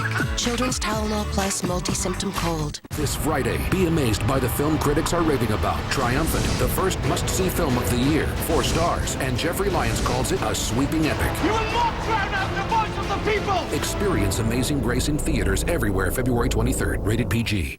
Here's a radically simple suggestion from eLoan. You can lower your rising monthly payments by consolidating your debt with a home equity loan and paying one lower monthly rate. Just call 1-800-TRY-ELOAN or go to eLoan.com. eLoan. Radically simple. It's not just about reaching your goals. It's about reaching your dreams, too.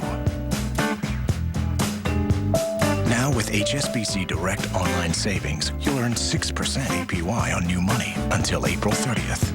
11 times the national savings average. Go to hsbcdirect.com for details and reach your goals and your dreams faster. Closed captioning provided by Head On. Head On applied directly to the forehead. Head On. Apply direct. Head On. Apply directly to your forehead. Head On. Apply. Head On. I can't stand your commercial, but your product is amazing. Head On is available without a prescription. We have a CNN exclusive for you. Secretary of State Condoleezza Rice saying the U.S. will be happy to talk to Iran, but under one major condition. It's a critical condition. Our State Department correspondent Zain Verji got some details in an exclusive interview she did with the Secretary earlier today in Berlin. Zain joining us now live from Berlin. Zain, update our viewers what she said. Wolf, a message to Iran from the Secretary of State Condoleezza Rice. Come out of the cold. Softening on another member of the so-called axis of evil, Iran. Condoleezza Rice offered Iran an olive branch. Take us up on talks anytime, any place, but stop enriching uranium first. We can talk about anything. That's an offer that I would renew today. We have, in fact, even under these circumstances, we cooperated some in Afghanistan, and I think that was useful. So there is a different path. Rice was referring to Iranian support of the U.S. during the war in Afghanistan. Since then, relations have gone sour.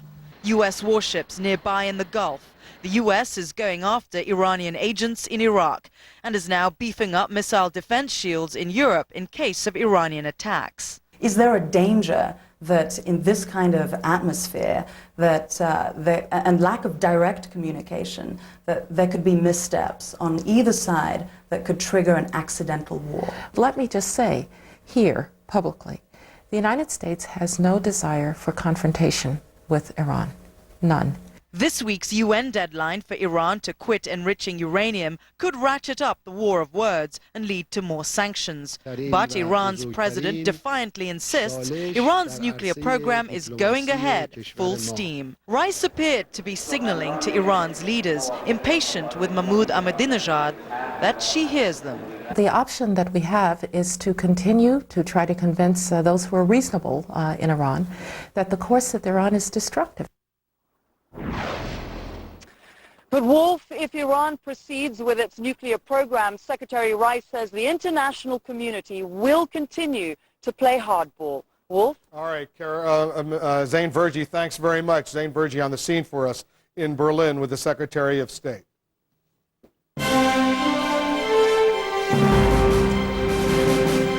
Carol Costello is joining us now. There's an incident in Texas. Carol, what are we picking up?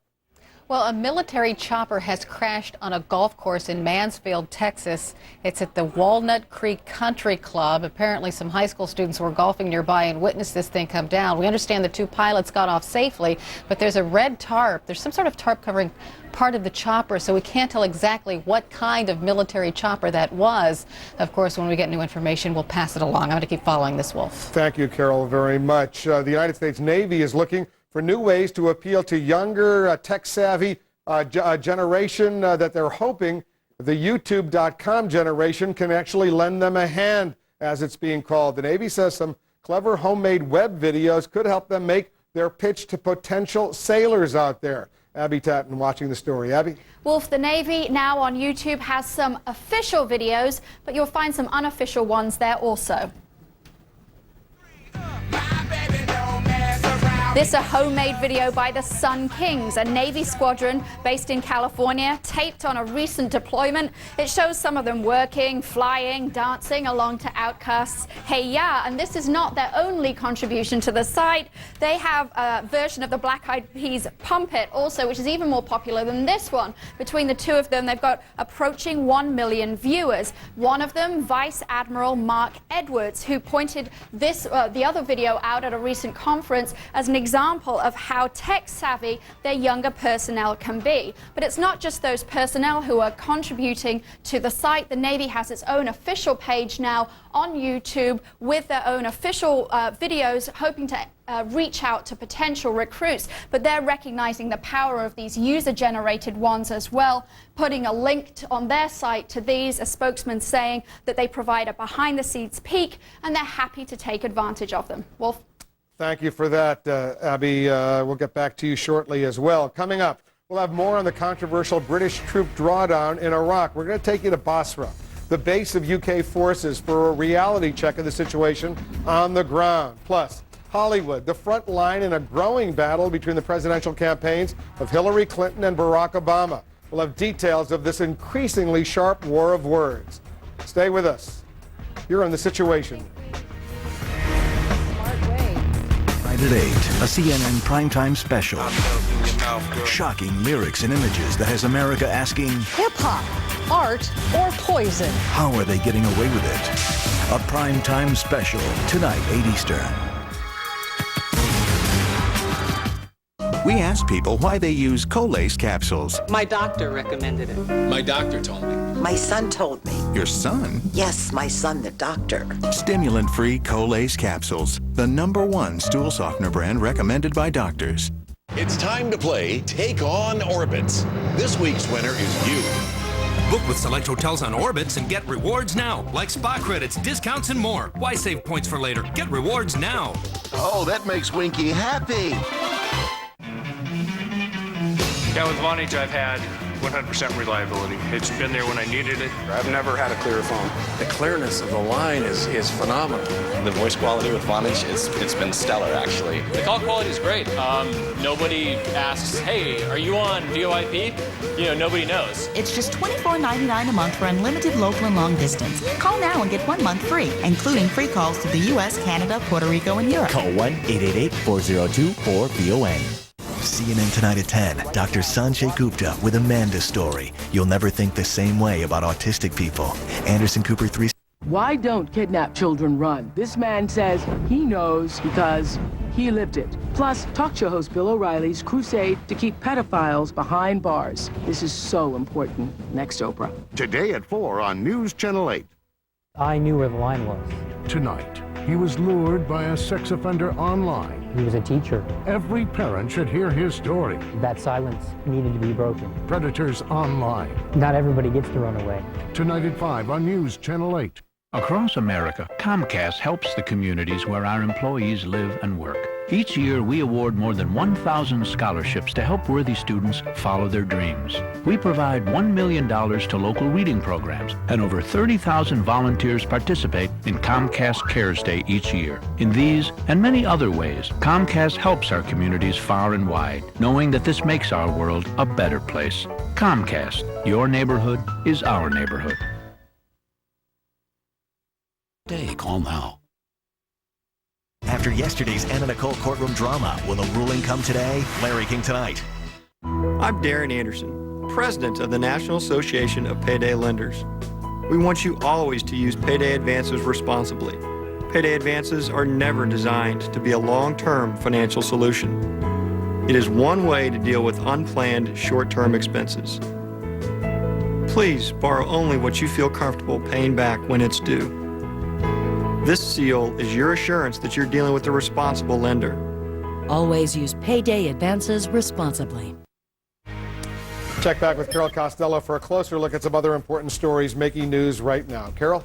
Well, Wolf, a major shakeup in Italian politics. Premier Romano Prodi has tendered his resignation after only 9 months in office. He quit following defections within his leftist coalition to back a motion in support of Italy's participation in the NATO-led Afghanistan mission, among other things. In Miami, one of the world's smallest preemies has finally gone home. At birth last October, Amelia Sonia Taylor weighed less than 10 ounces. Today, she tips the scales at 4.5 pounds, and according to a hospital spokeswoman, she is thriving. In tonight's Bottom Line, makers of drugs to treat attention deficit disorder are being encouraged to alert patients to possible cardiovascular and psychiatric risks. The Food and Drug Administration says it told the drug makers to develop patient-friendly guidelines that explain the risks and hand them out with the medicines. On Wall Street today, the Dow Jones Industrial Average lost nearly 50 points. Worries about inflation cut into recent gains, which concluded with a record high close on Tuesday. And that is the bottom line. Back to you, Wolf. All right, Carol. See you in a few minutes. Coming up, a basketball great is throwing elbows in the court of politics. I think the Republicans have took the country in a terrible situation. And let's get one thing straight about the last elections. The Democrats did not win. They won because the other team wasn't in it. Charles Barkley, he has little love for either party. Will he channel that frustration into a run for political office? I'll go one-on-one with the Hall of Famer. And the Constitution allows for U.S. citizens to vote. But should that also be a right given to non-citizens? Stay with us. You're in the Situation Room. The Bottom Line, brought to you by Franklin Templeton Investments. Gain from our perspective.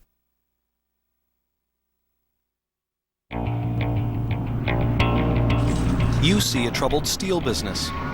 At Franklin Templeton, we saw a chance to invest in a re-engineered steel company poised for a turnaround, building strong returns for our fund shareholders. Perspective like this has made Mutual Series a leader in value investing. Franklin Templeton Investments. Gain from our perspective.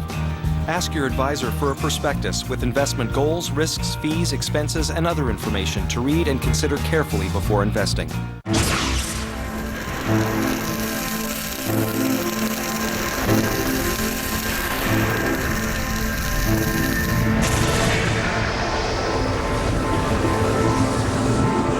levels. The advanced technology behind Tylenol Rapid Release Gels. Laser drill design for rapid release.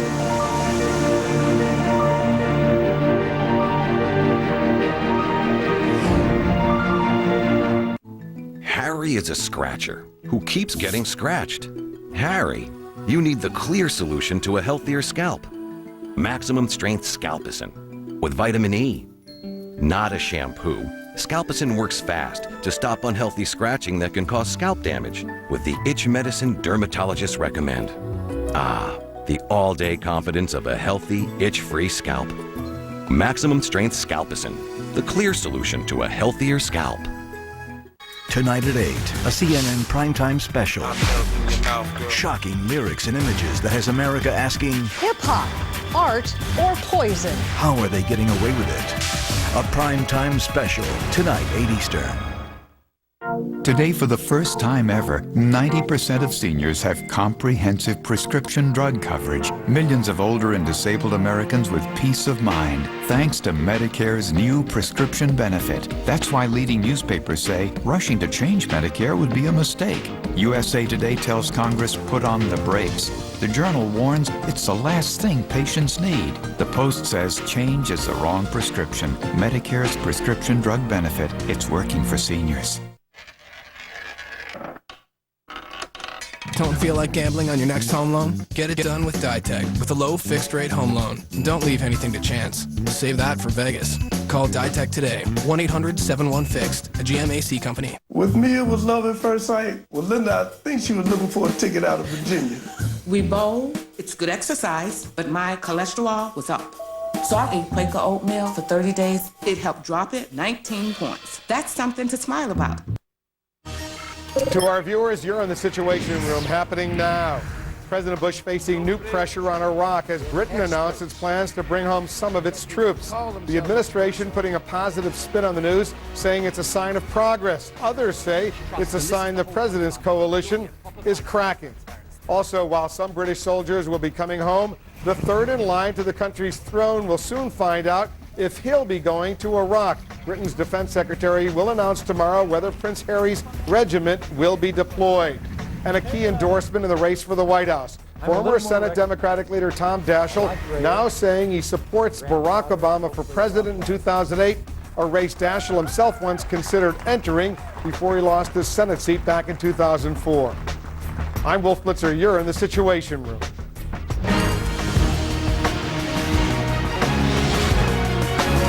The British are leaving, but will American troops have to replace them? More now on our top story. Britain's announcement it will pull about 1,600 of its troops from Iraq starting soon. They're based in Basra. Can that be a model for what many hope Baghdad will become? CNN's Arwa Damon is in the Iraqi capital. Arwa? Wolf, this drawdown of British troops will be hailed by many as being a sign of success that the Iraqi security forces can finally take control and responsibility on their own. But what troops are facing in southern Iraq is drastically different than anything they face in the rest of the country. Compared to the rest of the country, southern Iraq is relatively calm, less plagued by the sectarian violence and spectacular al-Qaeda and Iraq attacks, so common elsewhere. Most of Britain's 7,000 troops are clustered in the south around Basra. Basra is much more stable than Baghdad, where the American troops are. Their feeling also is that you can't win a civil war, and you certainly can't win a civil war as an outsider. What does exist here is a war of a different nature. Here, it's a power struggle between Shia factions, many of them supported by Iran. And in the past, when British troops have moved on or shifted position, the power struggle fully manifested itself in the streets. Take, for example, Al Amara, close by the Iranian border. Last summer, British troops based there dispersed into the desert after their main base came under a barrage of mortar fire, handing the city over to the Iraqis. It took less than 2 months for clashes to break out between the militia-controlled Iraqi police and gunmen loyal to radical Shia cleric Muqtada al-Sadr. Iraqi security forces eventually restored calm, described by the British military as being a delicate balance. There's a balance of militias and there's a balance of politics going on. And that balance was also aggravated by the presence of British troops. We were a constant reminder of everything that the locals had decided was bad about the British. The Iraqi population here has increasingly decided there is a lot bad about the British. And now with the British pullout looming, there is concern that handing control of southern Iraq over to the largely militia-dominated Iraqi security forces might open the door wider to Iranian influence. A power vacuum filled by Iran or by Iranian-backed militias may not necessarily mean more violence in the south, but it could create a gateway to transport fighters and Iranian weapons to other parts of the country. Wolf? All right, Arwa, thank you very much. Arwa Damon in Baghdad for us. Meanwhile, some are wondering if this move by Britain is really the wisest option. And joining us now from Baghdad, the chief spokesman of the multinational forces in Iraq, Major General William Caldwell, U.S. Army. General Caldwell, thanks very much for coming in. A lot of focus of attention on the British decision to start withdrawing some of its troops from Iraq, from the southern part of the country. Was there ever any consideration for the British troops, instead of leaving Iraq, coming up north to help the U.S. and the Iraqi forces in the Baghdad area or in the El Anbar province where they're really needed? The British forces, just like us, have been thoroughly committed from the beginning. I mean, they're steadfast partners, been working hard. And as they've looked at their mission down there in Basra and they see they can draw the force levels down by about 1,500 over this year, it makes logical sense to do that. But why not move those 1,500 up north? Because you could obviously use the help. Well, I think it's like all the forces that have been over here. You know, you go back and you look at the force levels, what forces they have available, and it makes sense for the British forces at this point in time to draw down their force levels here as they continue to commit themselves both here and in Afghanistan, supporting the efforts in both places. How worried are you, though, that there could be a security vacuum created in the south right now with the British pulling out, the Danes pulling out, others leaving that area, that there could be a Shiite versus Shiite fighting that erupts? Well, Wolf, the good thing about down the Basra area is the British can continue to turn over that greater control to the Iraqi forces down there. They're going to go from about 7,200 in country down to about 5,500. So there's still going to be a very robust presence that can handle any situation down there. And what if they can't? Would the U.S. have to go down there, or would the British come back? Well, that's a lot of conjecture, but obviously, you know, we had both worked very closely and determined what's the most logical solution to handle something. But we would not be moving forward if we didn't feel the conditions were right to set the Iraqi security forces in greater control like we are. So everybody feels very comfortable with what's going on and are very optimistic about the future down in that location. Tell us the latest information you're getting on this helicopter that made what's called a hard landing west of Baghdad today, a U.S. Army Black Hawk helicopter. Well, what we initially reported as making the hard landing, indications are now, again, it's preliminary, but the indications are now that it was brought down by small arms fire and RPGs, rocket-propelled grenades. It did land safely. All 9 occupants were transferred to another helicopter, and the helicopter currently is secured, and they're assessing the damage to that helicopter. And is this bolsters this notion that the insurgents are getting better in shooting down helicopters? Is there evidence they've improved their techniques, they've intensified their efforts? Well, if there's no question they're intensifying their efforts, and you know, obviously there's captured documents that talk about that, but it's very clear that they realize that's a sensational kind of event. If they can take down a helicopter, they're working at it very hard. We're adjusting our tactics and our techniques in response to that. And today, though, we did make a hard landing because of small arms fire that the helicopter took. What about this tanker truck that was exploded this week with poison gas ensuing? Is this a new technique that the terrorists are using now to wreak havoc in the Baghdad area? Well, Wolf, it's a technique we've seen them attempt to do before with not much success. This is the first time they've been able to actually explode one of these and get the fumes going. You know, it affects your upper respiratory and your eyes, but it's not normally lethal, but it's very much of an irritant. And they were very effective in their attack and using that up in Taji. Is it still your assumption that Muqtada al-Sadr, the radical anti-American Shiite leader, is still in Iran? Well, as we said, he's clearly not in Iraq and has not been for some time, and all indications are is that he is currently located in Iran. What about the leader of al-Qaeda in Iraq, Abu Ayyub al-Masri, the Iraqi Interior Ministry, insisting he was wounded in a battle the other day? What does the U.S. military know about this? Well, Wolf, we were not involved in that engagement. We've been tracking it closely. We have no reason to believe that the reporting perhaps is not correct. But unfortunately, they did not either kill or capture him in that raid. But obviously, we continue to pursue him very vigorously, as do the Iraqi security forces, and we'll keep up that pace. Major General Caldwell, thanks very much for coming in.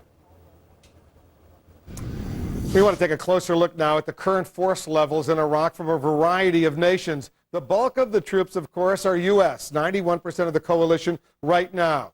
The next largest contingent comes from Britain, making up just 5% of the force level. After that, all the other countries combined make up only 4% of the troops in Iraq. Australia, Poland, Romania, for example, just over 500 troops. 16 other nations altogether have about 500 troops, under 500 troops also as well. Up ahead, the first full-scale battle between the top two Democratic presidential contenders. We're going to show you why the Clinton and Obama campaigns are exchanging some heated comments and the role one Hollywood power broker is playing. Plus, allowing non-citizens to vote, a controversial proposal that some call a naked power grab. Stay with us. You're on The Situation. When you can trade at Fidelity for as low as $8, you might have money left over for other things. Like Rick Derringer. Yeah. For example. All right. Thanks. Bye.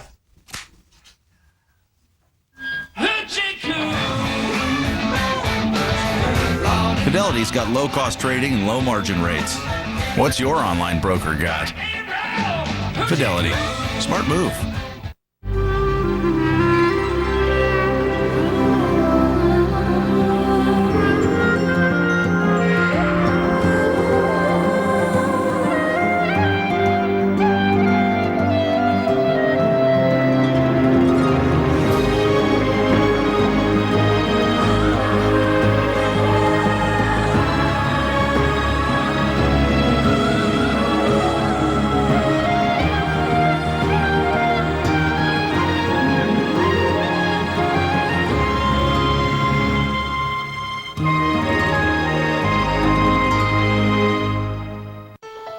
If you're a man over 50, it's time to take the Avodart quiz.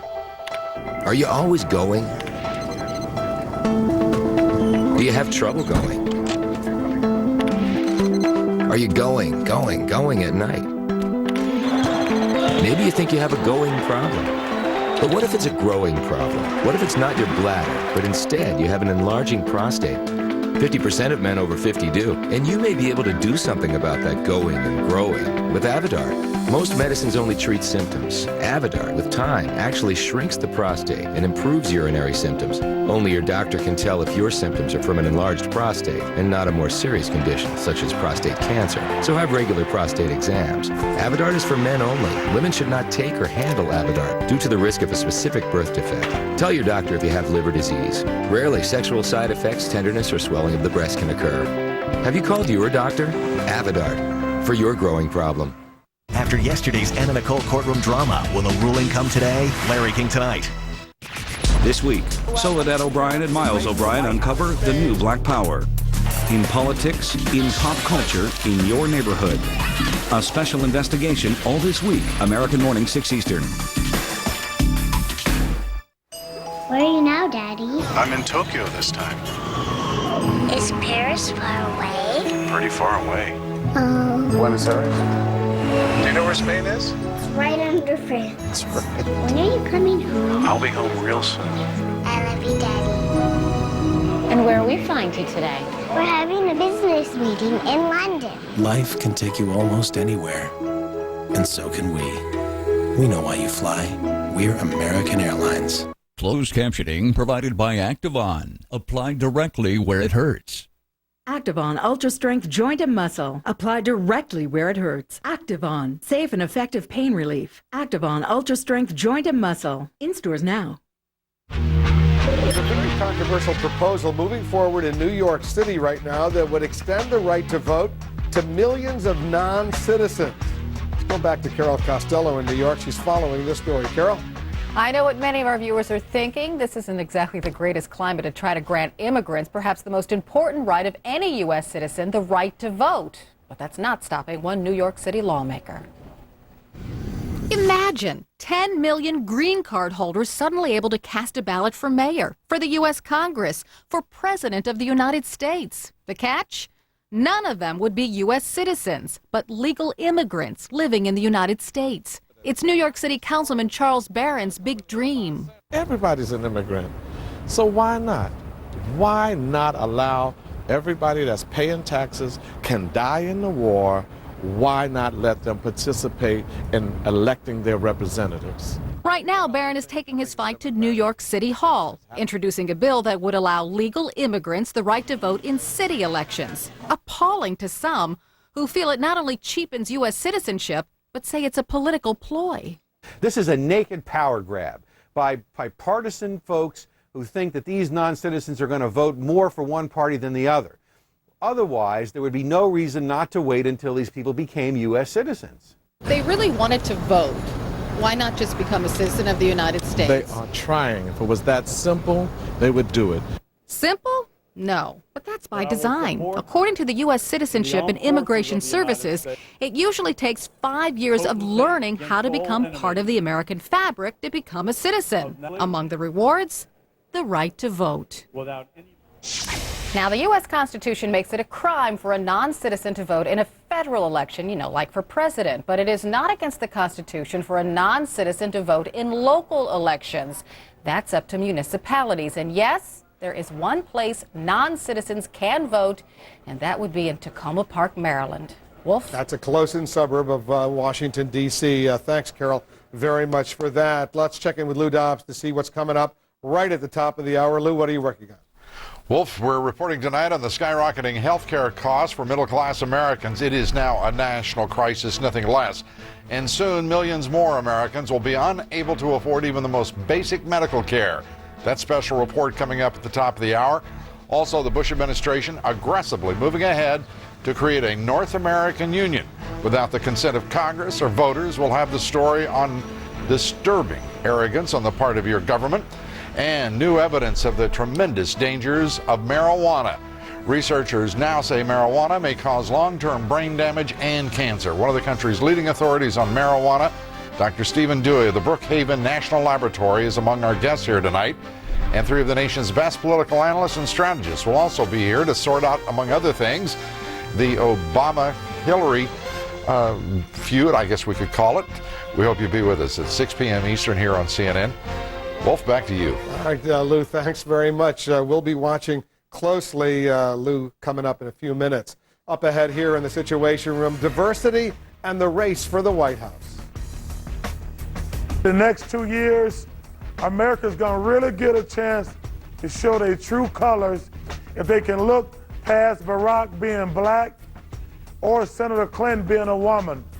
So who is NBA legend Charles Barkley backing? I'm going to ask him in my one-on-one interview. You're going to want to see this. And coming up in our 7 p.m. Eastern hour, a gathering of Democratic White House hopefuls in Nevada, overshadowed by the war of words between the two top campaigns. We're going to take you there live. Stay with us. You're in the Situation Room. Just like your colds, your child's cold can come with plus aches and pains, so they can have coughs plus an achy body, a stuffy nose plus a throbbing head. But not every children's medicine treats all these symptoms. Children's Tylenol Plus does. It combines effective cold medicines with the doctor-recommended pain relief of Children's Tylenol to help you both feel better. Stop. Think. Children's Tylenol Plus multi-symptom cold. Why aren't middle-class wages going up? Why does it take two incomes just to get by? Lou Dobbs tonight. CNN coming up next.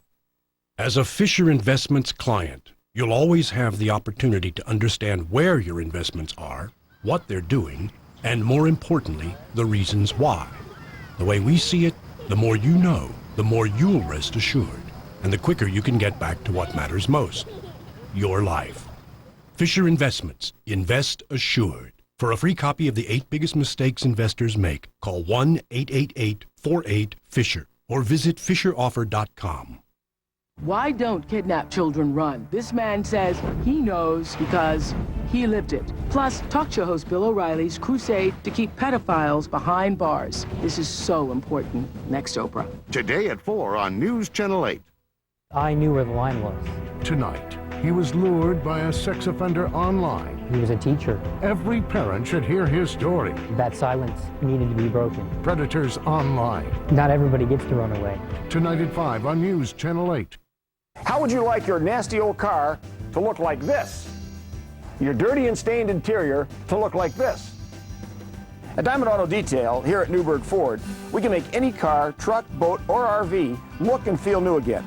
Complete car details start at just $119. Plus, we offer specialty services like window tinting, gold plating, striping, and interior appliques. So if you want your car to look and feel new again, come see us at Diamond Auto Detail right here at Newburgh Ford. We just work harder for you. It's the grand opening celebration at Recliner City in Tigard. Recliner City is where you'll find 10,000 square feet of reclining furniture, including chairs, sofas, love seats, and sectionals. And with hundreds of fabrics to choose from, you're sure to find the perfect recliner for your home. The selection is huge and the prices can't be beat. During the grand opening of Recliner City, we're easy to find in Tigard next to Cash and Carry. Just take exit 6 off Highway 217. Don't miss our grand opening celebration going on right now at Recliner City in Tigard. After yesterday's Anna Nicole courtroom drama, will the ruling come today? Larry King tonight. Uncovering America, CNN goes in depth to report on conflicts and controversies affecting minority groups, including African Americans, Hispanic Americans, Asian Americans, gays, among others. Today, the power of the black vote. Our senior political analyst, Bill Schneider, joining us once again from Los Angeles with the story. Bill? Wolf, it's like an immutable law of American politics. African Americans vote Democratic in overwhelming numbers for more than 40 years. African Americans are the Democratic Party's base. They vote for the Democrat when nobody else does, like 1972, when blacks voted more than 80% for George McGovern, and 1984, when blacks voted more than 90% for Walter Mondale. Most black people vote alike, but most black people don't think alike. That's certainly true. Many African Americans are evangelical Christians and embrace conservative social values, but they don't vote Republican. Recently, Republicans have been making a determined outreach to black voters. President Bush appointed 2 African American secretaries of state. Republicans nominated 3 African Americans for important statewide offices last year. None of them came close to carrying black voters, which suggests it's not just the perception of racism that drives most black voters away from the Republican Party. There's something else. Distrust of the federal government is a core issue for Republicans. Government is not the solution to our problem. Government is the problem. Most blacks do not share that resentment. Why should they? The federal government rescued blacks from slavery in the 1860s and from segregation in the 1960s. Of course, some blacks do resent over-reliance on the federal government. They're the minority who become Republicans. I think we have to look at new ways of dealing with poverty, new models in education, new models in health care. I think we have to look at new models in retirement security. African Americans vote their interests, and most blacks see government spending, government regulation, and judicial activism, things most Republicans oppose, as very much in their interests. Wolf? Thank you very much, Bill Schneider, reporting for us. Let's get some more now on our Uncovering America series and a possible run for office by one of the biggest names in basketball. And joining us now, the NBA legend Charles Barkley. Charles, what's all this talk about you wanting to be a politician? Well, I want to be a politician. I think I understand how the system works. I think a lot of politicians are corrupt. And it's about time we put some people in there who are going to look out for the majority of the people instead of the rich people. All right, so when are you going to run for office? What are you eyeing right now? Well, I just bought a house before the end of the year in Alabama. You have to live there for 7 years. So hopefully in 2014, I can run for governor of Alabama. You a Democrat or a Republican? I'm an independent. I think the Republicans are terrible, and the Democrats are not much better. So I'm really an independent. But you used to be a Republican. Correct me if I'm wrong. I said one time I was rich like a Republican, and I still am, I might add. But I think the Republicans have took the country in a terrible situation. And let's get one thing straight about the last elections. The Democrats did not win. They won because the other team wasn't any good. They've got to get their act together because this country right now is in serious, serious turmoil. Charles, a lot of candidates out there who want to be president on the Democratic and the Republican side. Who do you like? Well, I'm really pulling for Barack Obama, John Edwards, and Senator Clinton. I think they are both, all three of these are great candidates. I'm really pulling for Barack because I consider him a casual friend of mine. I supported John Edwards last time. I think it would be great if a woman became president of the United States. And I'm really excited about the next couple years because you're going to get a chance to see who's racist, who's sexist. And Senator Edwards always talks about the discrepancy between the rich and the poor. And those are really three great things we really need to look at in this country. And I'm really excited about the next 2 years. All right, I gotta press you though. You can't vote for all three of them. If you gotta pick one, who do you like the most right now? I'm going with Senator Barack Obama. I like him a lot. I respect him. I really think he'd make a fantastic president. You think the American public is ready for an African-American president? I do not think they're ready for it. That's why I don't think Senator Clinton can win either. But that's why I say the next 2 years, America's going to really get a chance to show their true colors if they can look past Barack being black or Senator Clinton being a woman. America's really going to get a chance to show their true colors. You like any of the Republican candidates, whether Rudy Giuliani or John McCain or any of the others? Well, I like Senator McCain because he's a friend from Arizona, but I think Mr. Giuliani is going to be the front runner for the Republicans. If you take a look at the political situation now, the war in Iraq is clearly dominating so much of the political environment. Where do you stand on this conflict? You know, Wolf, it's very simple. They said we were going to Iraq to get rid of Saddam Hussein.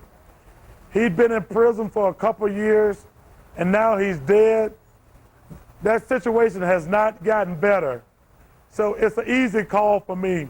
We've got to get out of Iraq. I mean, he was in jail for a couple years. Now he's dead. That situation hadn't gotten better. So anything the Republicans say about the war in Iraq is just bogus. I mean, it's a terrible situation.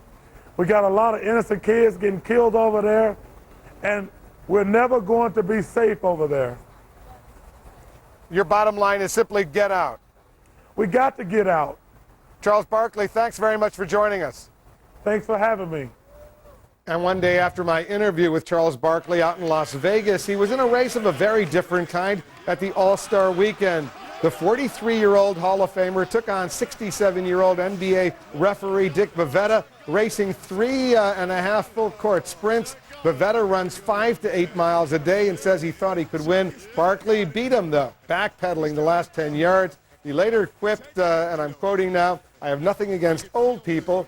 I hope to be one someday." Charles Barkley. winning that race. Up next, a skirmish involving the top Democratic presidential contenders. We're going to show you why the Clinton and Obama campaigns are trading some heated accusations. John King standing by with that. Stay with us. You're in the Situation Room. A gentleman came into my pharmacy the other day needing guidance on what Medicare prescription plan is right for his grandmother, who's out in Florida, and she was confused because there was a lot of Medicare plans for her and she didn't know which one to do, so she asked her grandson for help. And I had no problem helping them out and was happy to do it and showed him the 3 cheapest plans for his grandmother. His grandma goes to CVS all the way out in Florida, but I still took care of her all the way here in Chicago. I'm Rennie Kurup, and I'm a CVS pharmacist. If pain is keeping you from sleeping at night, but you're afraid to take prescription sleep aids, you should know Tylenol PM is different. And when used as directed, it has not been shown to cause dependency. 8 weeks premature. Emily wasn't ready to breathe. She wasn't ready to eat. She wasn't ready for the world. Luckily, the world was ready for her. America's hospitals provide hope every day, but the administration's proposed cuts threaten vital services that protect us all. Tell Congress, stop cuts to hospital care. We asked people why they use Colace capsules. My doctor recommended it. My doctor told me. My son told me. Your son? Yes, my son, the doctor. Stimulant-free Colace capsules, the #1 stool softener brand recommended by doctors. Sprint and Motorola have joined Product Red in the fight against AIDS. And you can be a part of this global effort too when you get the new Red Moto Razr, an ultra-sleek phone that lets you wirelessly download your favorite songs whenever you want. Purchase the Red Moto Razr, available on the Sprint Power Network, and a $17 contribution will be made to help eliminate AIDS in Africa. Go to joinred.com for more information. The power to do the red thing. Sprint. Power up. The Sprint Power Network gives you the power to make calls, check email, wirelessly download your favorite songs, watch live TV right on your phone. No one has a more powerful network. Plus coverage across the country where you need it, and more. Now try Sprint for 30 days risk-free and get the powerful M500 for $29.99. Sprint. Power up. CNN Tonight at 10, the inspiring story of a woman who can't speak but has a lot to say. Dr. Sanjay Gupta with Amanda's story. You'll never think the same way about autistic people. Anderson Cooper 360, CNN Tonight, 10 Eastern. The gloves are off, and the first full-scale battle between the top 2 Democratic contenders for the White House is on. The camps of Senator Hillary Clinton and Barack Obama engaged in a war of words involving Hollywood money, questions of race, among other things. Our chief national correspondent, John King, is joining us now from New York. John, I was pretty surprised at how quickly these 2 campaigns responded to this interview that the Hollywood mogul David Geffen gave Maureen Dowd. It was published today in the New York Times. Neither camp wasted any time taking a snipe at the other. Well, Wolf, very important and very instructive to watch what Senator Clinton did today. Ask her top campaign aides, ask any Democrats around the country, what does she need to do early in their campaign? And they will say, reintroduce herself. Her public image is shaped largely by her husband's presidency. More than 4 in 10 Americans don't believe Hillary Clinton is honest and trustworthy.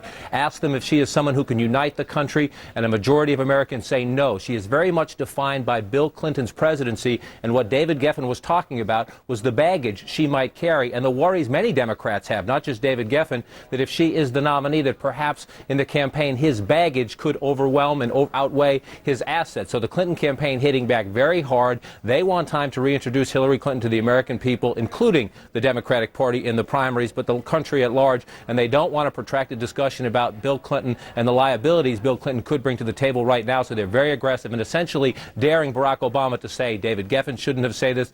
No one should say this. But Barack Obama didn't do that, Wolf. I was speaking to one Obama supporter earlier in the day who said, you know what, the Hillary campaign must have an underused war room right now, and that they decided to respond so quickly. You remember the '92 campaign, the Clinton Gore war room was very, very effective in instant reaction. Yes, they are. Hardball politics are not at all unfamiliar to any of those involved, whether it's the candidate, Senator Clinton, or all of those people around her, many of them veterans of the past Clinton campaigns going back to 1992, when, of course, the character questions came up quite early. Quite interesting. And another thing they're trying to do, Wolf, in the strategy here is Barack Obama right now lives above the fray, if you will. He says he's not a normal politician. He doesn't want to engage in the daily back and forth of politics that he thinks is too simplistic, too sloganeering right now. In trying to get him into this and in accusing him of the politics of personal destruction, Hillary Clinton is trying to convince the American people this guy is not the next coming of Bobby Kennedy, as many Democrats say. He's just another politician. If she can succeed at that, she will go a long way in keeping Barack Obama behind her in the polls. That's part of that strategy. Are the Republicans looking at this battle between the two Democratic frontrunners and sort of saying, I hope they both just keep on fighting amongst themselves? Well, sure, the Republicans like to see a good fight among the Democrats, and the Republicans will watch very closely how each candidate and how all the other candidates respond to any campaign flaps, any campaign crises, to study them, to see what information might help them down the road. But look, Bill Clinton went through a very tough Democratic primary in 1992. He became president of the United States. Ronald Reagan went through some tough primaries back in his day. He became president of the United States. Most people in politics would say the harder the primary campaign, the stronger the candidate you get out of it. So sure, the Republicans are watching, but just because the Democratic campaign is getting so tough so early doesn't necessarily mean the Republicans will benefit from it down the road. All right, John, thanks very much. We got to leave it there. Let's go to New York and Lou Dobbs. Lou? Well, thank you. Tonight, Vice President Dick Cheney says the United States will not retreat from Iraq, but our closest ally, Great Britain, today announced major troop cuts in Iraq.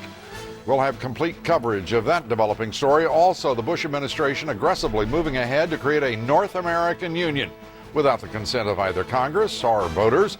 We'll have that story and disturbing evidence tonight of the tremendous dangers of marijuana. Researchers now say marijuana may cause serious long-term brain damage to addicts.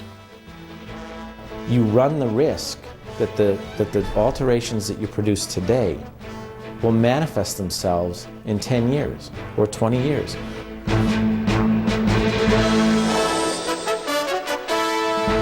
This is Lou Dobbs Tonight. News, debate, and opinion for Wednesday, February 21st. Live in New York, Lou Dobbs. Good evening, everybody. The Bush administration tonight is insisting that Britain's decision to withdraw its troops from Iraq does not mean the coalition is broken. British Prime Minister Tony Blair said 1,500 British troops will leave Iraq in the coming months. Britain could withdraw the remainder of its 7,000-strong contingent by the end of next year. Secretary of State Condoleezza Rice declared the coalition, quote, remains intact. Vice President Cheney said the United States will complete its mission in Iraq. Suzanne Malveaux tonight reports from the White House on the Bush administration's evolving reaction to the British withdrawal plan. Arwa Damon reports from Baghdad on new fears that the British troop cuts could lead to a rise in Iranian-sponsored terrorism in Iraq. And Jamie McIntyre reporting tonight from the Pentagon on the military struggle to improve conditions for our wounded troops at Walter Reed Army Medical Center. We turn first to Suzanne Malveaux at the White House. Suzanne? Well, Lou, of course, some people here see this as the Brits' version of Baker Hamilton. That's the Iraq Study Group report, the plan that really describes a security situation that allows them to consolidate bases, draw down troops. In other words, a success story. But, Lou, it's far from certain whether or not the American people are going to see it that way. The coalition of the willing is leaving. 1,600 British troops pulling out of Basra.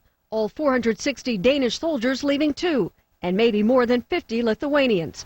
The numbers are small, but the potential impact is big. It's not good news for the American forces there that are going to have to pick up the load or turn it over to Iraqi forces.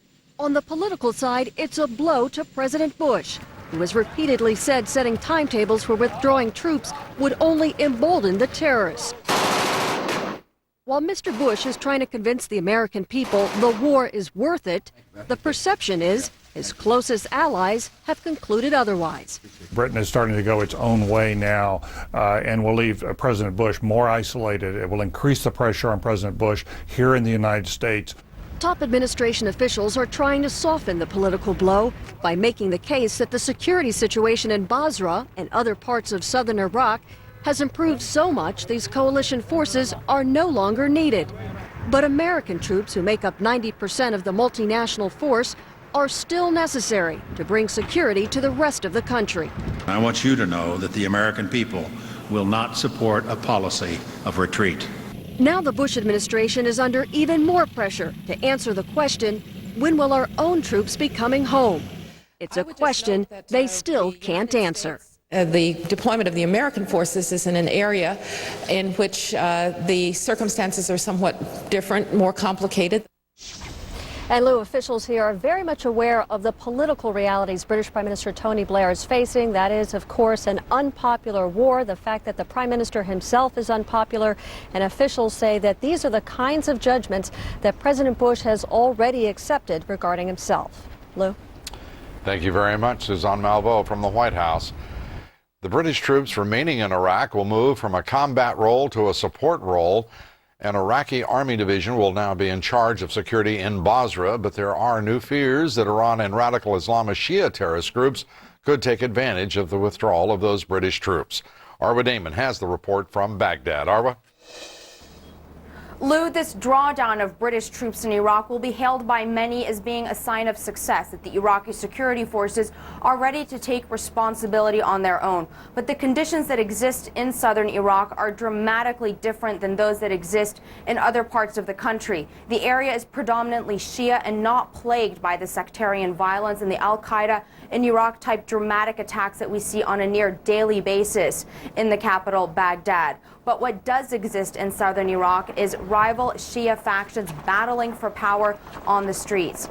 This manifests itself even more extremely when British troops withdraw from an area. Take Al-Amara as an example. British forces handed it over to the Iraqis back at the end of August, and within 2 months, the local Iraqi police that are heavily infiltrated by one militia were battling it out with a rival militia on the streets. Now, Iraqi security forces eventually did restore calm to that area without asking British troops for help, but this underscores just what a delicate balance exists between militia power and political power. Another concern is that if you draw down British troops in that area, you are merely opening up another gateway for Iranian influence. Again, the Iraqi security forces down there are heavily infiltrated by militias, and many of those militias are backed by Iran.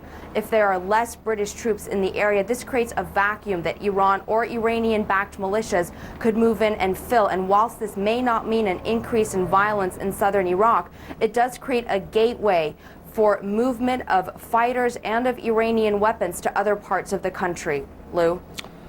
Arwa Damon reporting from Iraq. Britain and other American allies have about 14,000 troops now in Iraq, 1/10 the size of the American contingent. The second largest non-U.S. force, South Korea, with over 2,000 troops. Apart from South Korea, other countries with significant contingents still in Iraq include Australia, Poland, and Romania. Nearly 20 other countries have already withdrawn from Iraq, among them Italy, Japan, the Netherlands, and Spain. Some so-called allies with large militaries refuse altogether to send any troops to Iraq. Those countries include, of course, France and Germany. Insurgents in Iraq have shot down another of our helicopters, the Black Hawk helicopter, shot down north of Baghdad. All 9 people aboard survived. We initially reported as making the hard landing. Indications are now, again, it's preliminary, but the indications are now that it was brought down by small arms fire and RPGs, rocket-propelled grenades. It did land safely. All 9 occupants were transferred to another helicopter, and the helicopter currently is secured, and they're assessing the damage to that helicopter. That Black Hawk is the 8th American helicopter to be shot down in Iraq over the past month. 28 Americans killed in those crashes. Insurgents have killed 3 more of our troops in Iraq, 1 in Baghdad, 2 in Anbar province. 66 of our troops have now been killed in Iraq this month, 3,148 since the beginning of this war, 23,530 wounded, 10,449 of them so seriously they could not return to duty within 3 days. Top Army officials today accepted full responsibility for the failure of leadership at Walter Reed Army Medical Center in Washington. The failure of leadership resulted in appalling living conditions for some of our wounded soldiers and troops, as first reported by the Washington Post. Military officials tonight are promising quick improvements in the Walter Reed facilities. Jamie McIntyre has the report from the Pentagon. No, this is... The two-star general in charge tells CNN if anyone is looking for someone to blame for the substandard housing at Walter Reed, they can blame him. Yeah, I accept full responsibility for that, Jamie, and that we are aware of those issues now. Major General George Waitman began his morning with a town hall meeting with staff and parents to explain what's being done to improve outpatient facilities, such as the now notorious Building 18, which is plagued by mold, mice, leaks, and peeling paint. And I saw Colonel The Callahan. free-flowing forum featured both praise and criticism. I would never backstab an installation or facility that has provided such good care. There's not enough people here to care. There are people here that care. There's just not enough of them. Then the general sat down with CNN. General Cody, the Army Secretary Francis Harvey, said they didn't know about this. It's right outside the gate. How could that be? They did not know about the building or the condition of the building. Condition of the building. Yeah. And you live right across from that building. Right. And you were unaware of it? Yes, I was unaware because I had not seen evidence of that through either surveys that we had made with the chain of command or talking with the soldiers that were there. If Francis Harvey says this is a leadership problem, and you're the top commander here, how much of this responsibility falls on you? Jamie, 100% of it falls on me. I'm responsible for everything that does happen or does not happen here at Walter Reed.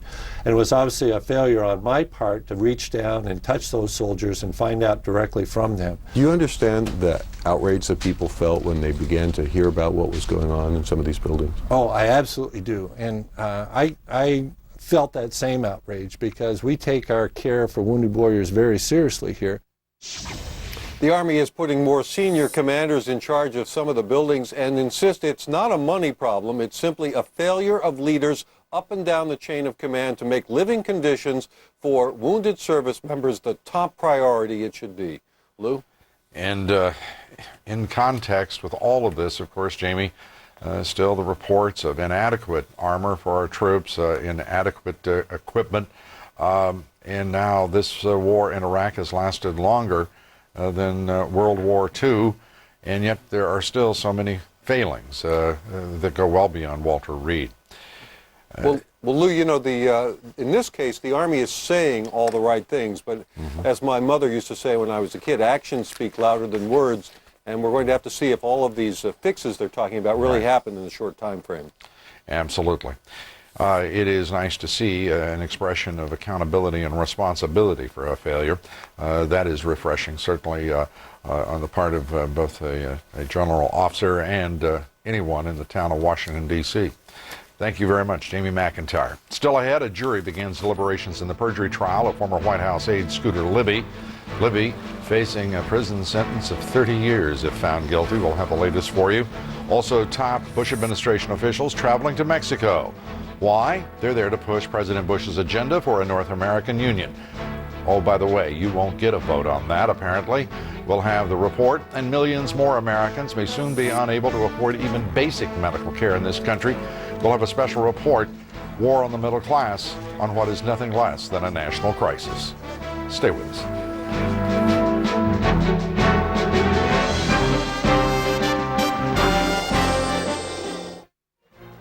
Lou Dobbs Tonight, brought to you by FedEx. For all your shipping needs, relax, it's FedEx.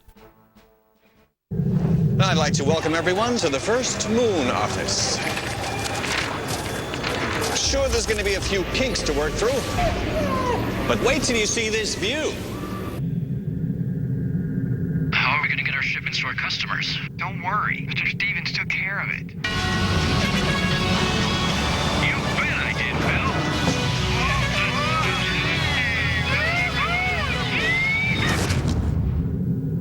Phil?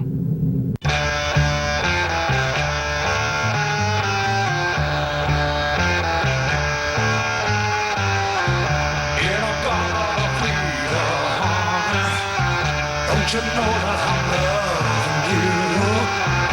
And I got all the freedom, baby. Don't you know that I'll always be true? Need a little flower power? Our retirement specialist can help. Call 1-800-FIDELITY. Smart move. That's my brother Earl. He's been driving the same car for 20 years. What's worse, he's had the same car insurance for 20 years. I tell him, Earl, driving an old car is one thing, but having outdated insurance could be costing you a fortune. Is that right? Switch to the AARP insurance program from the Hartford.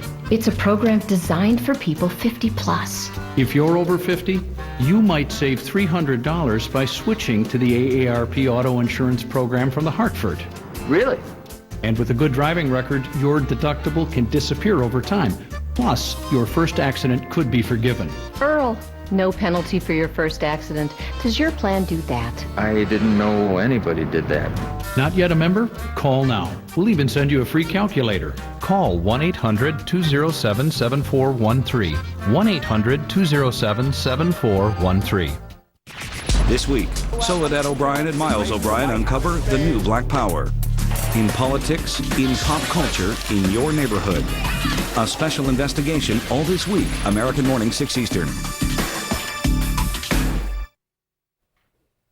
A disturbing new government report on the skyrocketing costs of health care for middle-class Americans. The report says that in 10 years, 1 out of every $5 spent in this country will go to health care. Kitty Pilgrim reports. Healthcare costs are going to double in the next decade, according to a new government report. $12,782,000 a year for every man, woman, and child in the country, healthy or not. 1/5 of the country's GDP will go to healthcare if this keeps up, and the consequences are disastrous. Healthcare spending in the United States is not sustainable. If healthcare spending just goes on autopilot like this, it will crowd out everything else that the federal government has to do or drive taxes up to very high levels. Private coverage by employers is waning. 47 million people in this country are not insured today. That will likely increase as more employers drop coverage and people can't afford to pay for their own coverage. While Congress has tried to reform health coverage piecemeal, many say drug price reform is the most urgent. In the government report, prescription drug spending will climb at an average of 8.6% a year until 2016, and many see it as the biggest problem with runaway costs. We missed a real opportunity in 2003 when Congress established the Medicare prescription drug program. What should have happened is that Medicare should have been allowed to bargain with the drug companies to get cheaper prices. But because of the political clout of the prescription drug industry, they actually were able to get a prohibition into the law that prevents Medicare from bargaining for cheaper prices. But with this kind of crisis building, healthcare will certainly prove to be a major campaign issue going forward. Now, even the so-called good news in the report is not very encouraging. Hospital care, doctors' fees are expected to rise at what is called relatively modest rate of 6 to 7% a year. That's still twice the growth rate for the economy. Lou? And 3 times the inflation rate. Thank you very much, Kitty Pilgrim. Turning to another health care issue, the dramatic increase in sexually transmitted diseases in this country. Some states now want to mandate vaccinations against the human papillomavirus for 6th grade girls. And that is the subject of our poll question tonight. Do you believe parents should have the right to decide whether their daughters receives the vaccination against the STD human papillomavirus? Yes or no? Cast your vote at LouDobbs.com. We'll have the results upcoming and a special report on the growing debate around the HPV vaccinations as well. New concerns tonight about moves towards what some call a North American Union. A number of high-level government meetings are taking place in Mexico to discuss North American integration of Mexico, the United States, and Canada. More meetings are scheduled. It is an aggressive agenda proposed at the highest levels of our government and U.S. commerce without congressional or voter oversight. Lisa Sylvester reports. A caravan of cars travels along the Arizona desert. Homeland Security Secretary Michael Chertoff was visiting the U.S.-Mexican border. Last week, he was in Mexico City. Commerce Secretary Carlos Gutierrez visited Mexico February 1st. Attorney General Alberto Gonzalez January 11th. And President Bush himself will travel there next month. The high-level meetings are to advance North American integration, also known as the Security Prosperity Partnership. There are several ways it could go. One is modeled after the EU.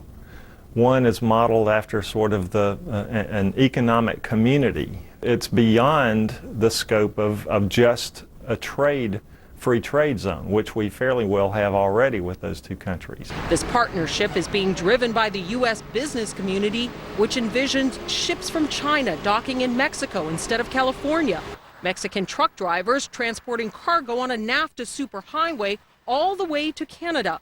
A cornerstone of this model is a guest worker immigration program that relaxes U.S. borders.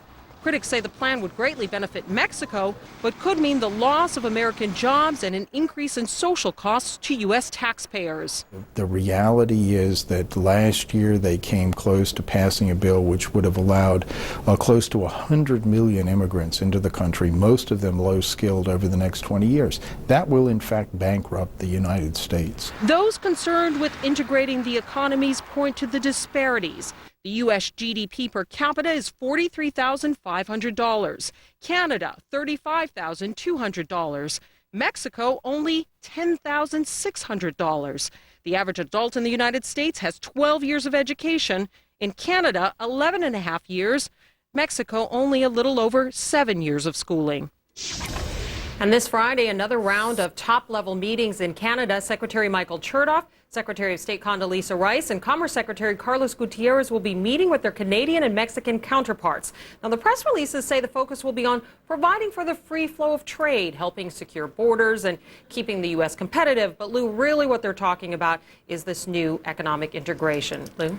And Congress is sitting basically on its hands, saying nothing.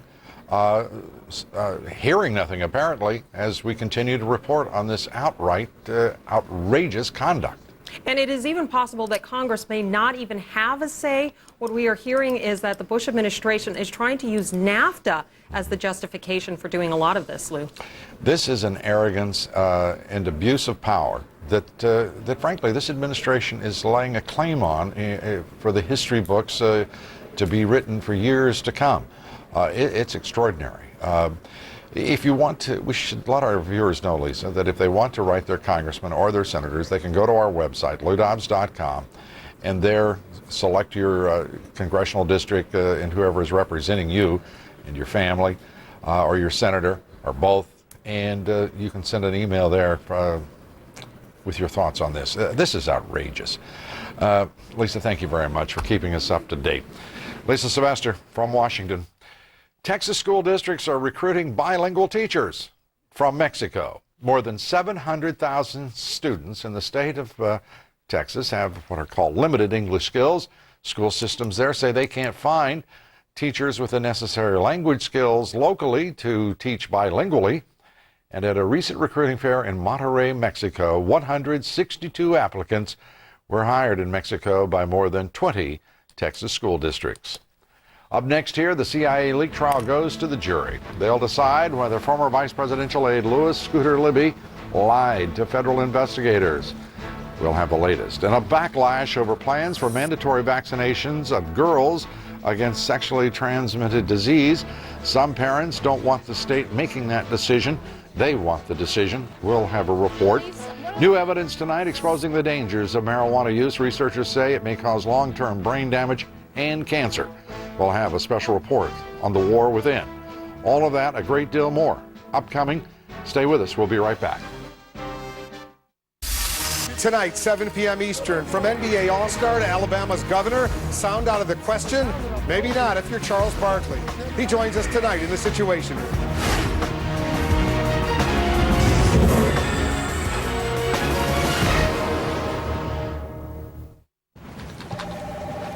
What's up, chumps?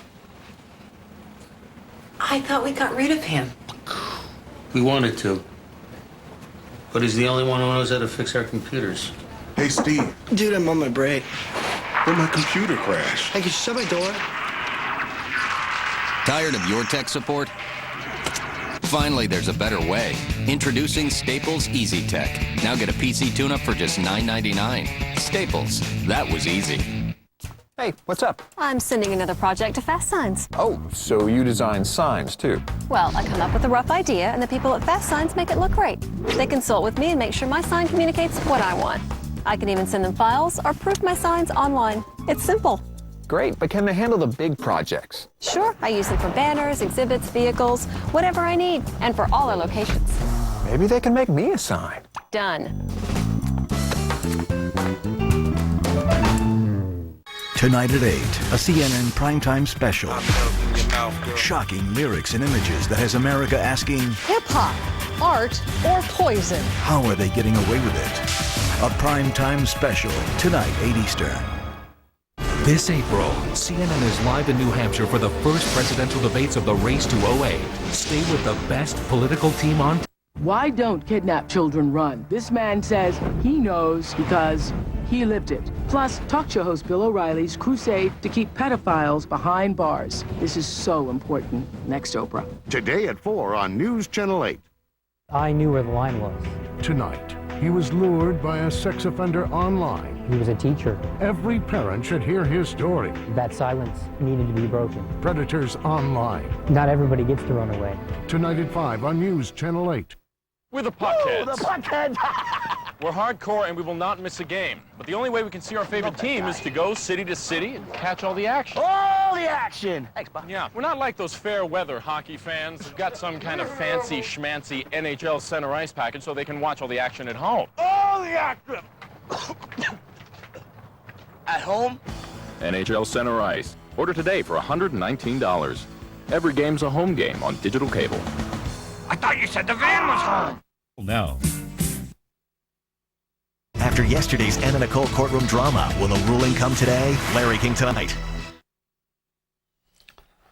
A Washington, D.C. federal jury is now deciding the fate of Louis Scooter Libby, and their verdict may very well depend on how the jurors interpret what they heard today in the judge's final instructions. Brian Todd has the report from Washington.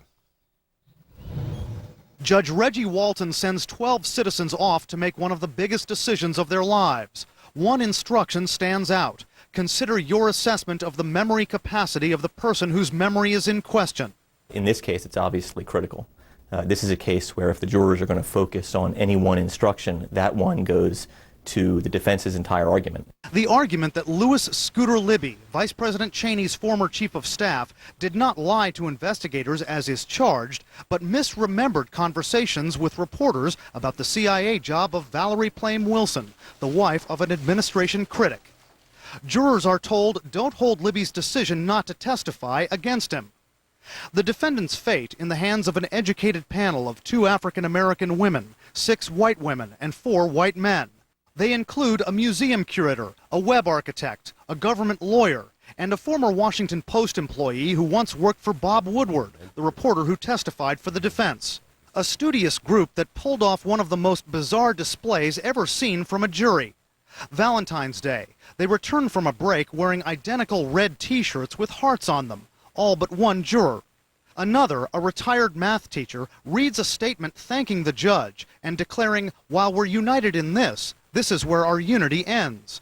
He then says they're committed to looking at the evidence independently. It draws uneasy smiles from the attorneys. You know, both sides the wheels are spinning inside and they're thinking about what this means and they're smiling along because that's all you can do. Now all either side can do is wait. Scooter Libby waits, knowing that if this doesn't go in his favor, he could spend up to 30 years in jail. Lou? Red T-shirts with white hearts? That is the most bizarre. I can't even imagine what must have been going through the minds of those attorneys, let alone Scooter Libby. Well, one of the experts that we spoke to today said he was surprised by that he'd never seen anything like that. You know, it's also interesting to weigh the fact that one juror didn't go along with it. Does that mean that there's going to be some problems in deliberations? But he said there's really no way to predict that at this point. I would suspect not. Brian, thank you very much. Brian Todd. Let's take a look now at some of your thoughts. Ann in Florida said, Lou, I am most definitely against legalizing marijuana. I'm a nurse who worked for many years in the substance abuse field. Pot, as a mind-altering drug, has long-lasting effects on young people, from lack of interest in school or jobs to use of harder substances. Joseph in New York. Lou, let me get this right. The guidelines for prescription drug disposal require that we not dispose of them down the toilet, but yet we can dispose of them in our bodies. And Ruth in Oklahoma. Lou, on your show, I noticed the National Guard troops carrying weapons. Since they're under orders not to fire at any sign of intruders, shouldn't they be carrying welcome mats and fruit baskets? That would be more in keeping with this administration's policy. And Raymond in Oklahoma. Lou, how is it that a British troop withdrawal is characterized by this administration as a sign of success, but an American troop withdrawal of any size is characterized as cutting and running? Send us your thoughts at LouDobbs.com. More of your thoughts coming up here later in the broadcast. Each of you whose email is read here receives a copy of my book, War on the Middle Class. And for more of my thoughts about what is happening with the struggling middle class in this country and the battle for the soul of the Democratic Party, you can read my commentary today on CNN.com and LouDobbs.com. Coming up next here, are parental rights in jeopardy? A rising backlash against mandatory STD vaccinations for 6th grade girls. And our special report, The War Within, the detrimental effects, the dangerous effects of marijuana. Researchers now say marijuana may cause long-term brain damage and cancer. That special report and an interview upcoming, and America's fixation with celebrities who spiral out of control. What is the fascination? And why is the media exploiting celebrities abusing substance and alcohol? Without comment. Stay with us. We'll have comment.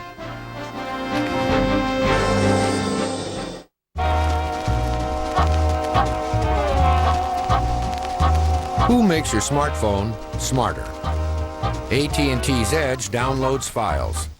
Sprint Mobile Broadband downloads files 5 times faster. And in business, faster is always better. Get the smartphone that's right for you.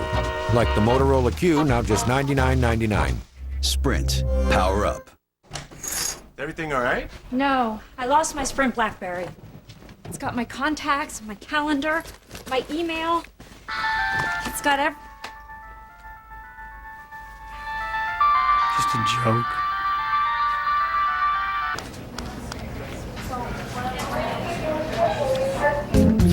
For great deals on BlackBerry handhelds, call 1-8-SPRINT-BIZ or visit sprint.com/business. Sprint. Power up. Tonight at 8, a CNN primetime special. Shocking lyrics and images that has America asking, hip-hop, art, or poison? how are they getting away with it? A primetime special, tonight, 8 Eastern. CNN Tonight at 10, the inspiring story of a woman who can't speak but has a lot to say. Dr. Sanjay Gupta with Amanda's story. You'll never think the same way about autistic people. Anderson Cooper 360, CNN Tonight, 10 Eastern. Dreams are powerful. Just because we're retiring doesn't mean our dreams have to. That's why Ameriprise Financial created the Dream Book. Before we talk about numbers, we want to know your dreams. Call 1-800-509-4799 now For your free Dream Book. Then let an Ameriprise Financial advisor work with you, one-to-one, face-to-face, to develop a financial plan to help get you there. Because the best book on retirement is the one you'll write.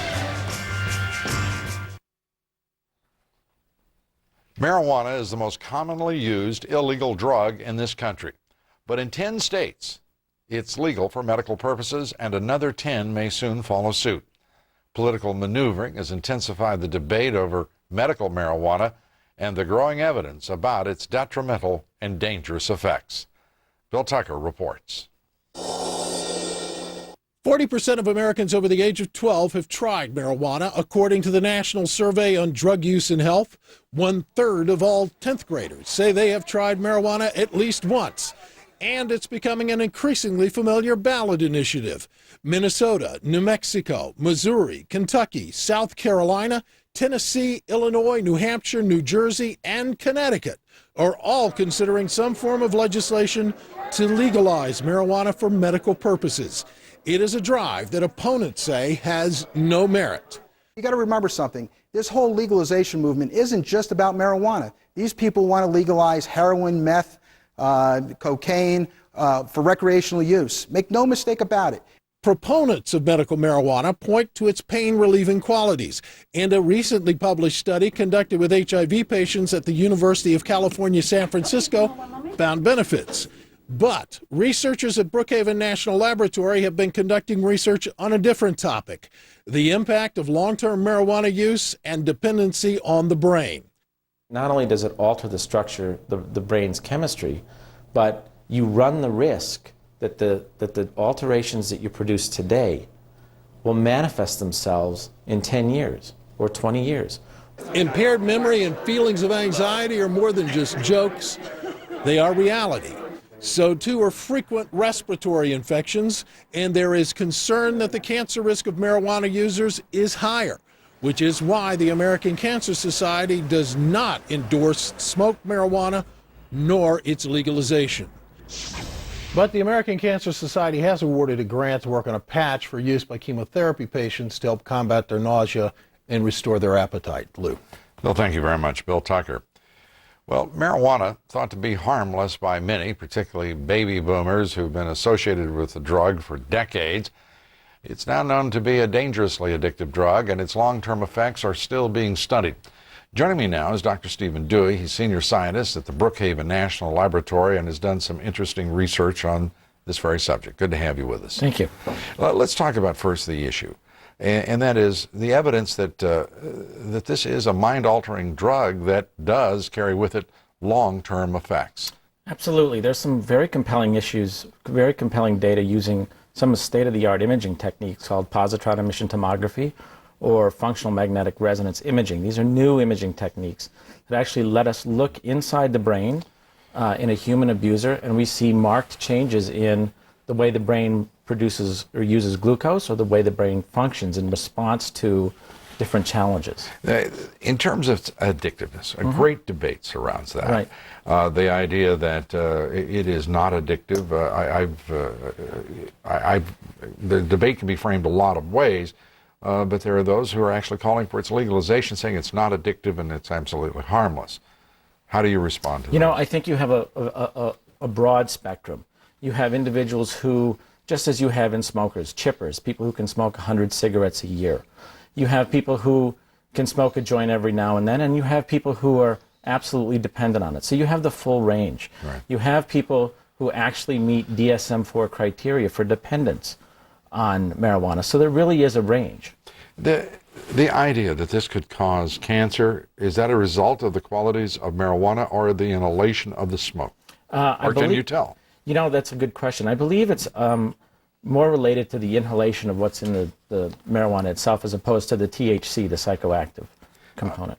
Let's look at something here. Marijuana, as we've reported, is the most common illicit drug in use in this country.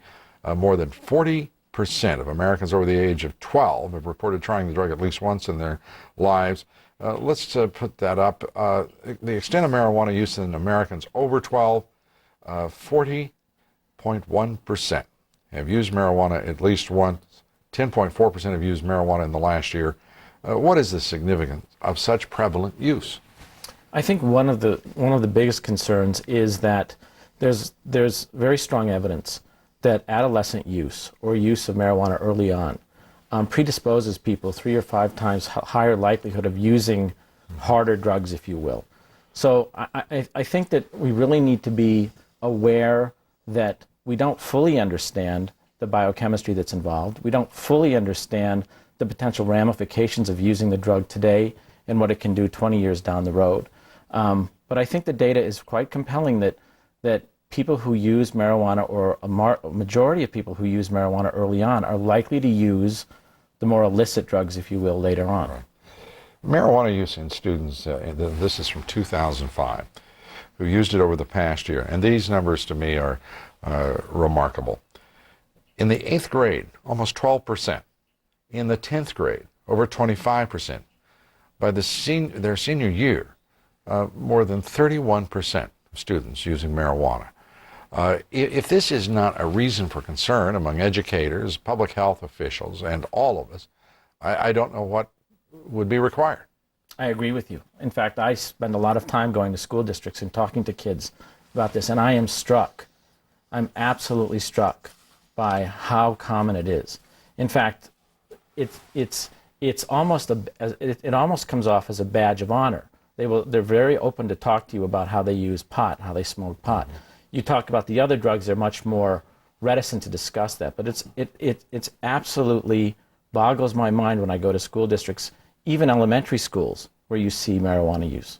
Last week, the White House reported marijuana use among teens has declined. Are you heartened by that fact? I am heartened by that fact. I think that a lot of it is related to education. I think a lot of it is related to our better understanding of the potential consequences, and we're really getting a much better handle on the biochemical changes in the brain that occur. The research on marijuana for 30 years has been, I think the research has been, I think the best way to say it is mixed. Why is there such an ambiguity? And I'm not talking about in terms of weight, but an ambiguity among all the research conclusions on marijuana in the country over the last 30 years. I think one of the biggest... And why don't we have I mean, my God, this is a substance that's been in broad use now for 30 or 40 years in this country. We should know what we're talking about. I think there are actually two things here that speak directly to your question. One is it's very difficult to find people who just use marijuana. You have to tease apart marijuana use with alcohol, cocaine, methamphetamine, LSD. You have situations where it's not straightforward looking at just a marijuana user because they're polydrug abusers.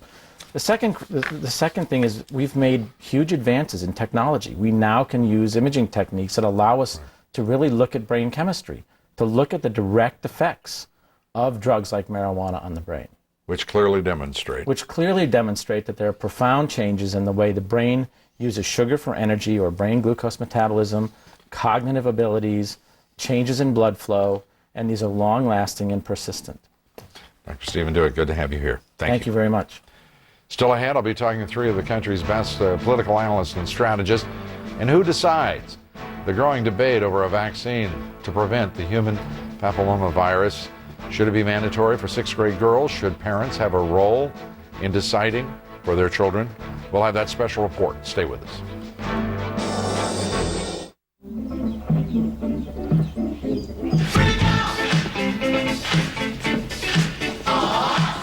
Here's a cool way to test your online trading strategies.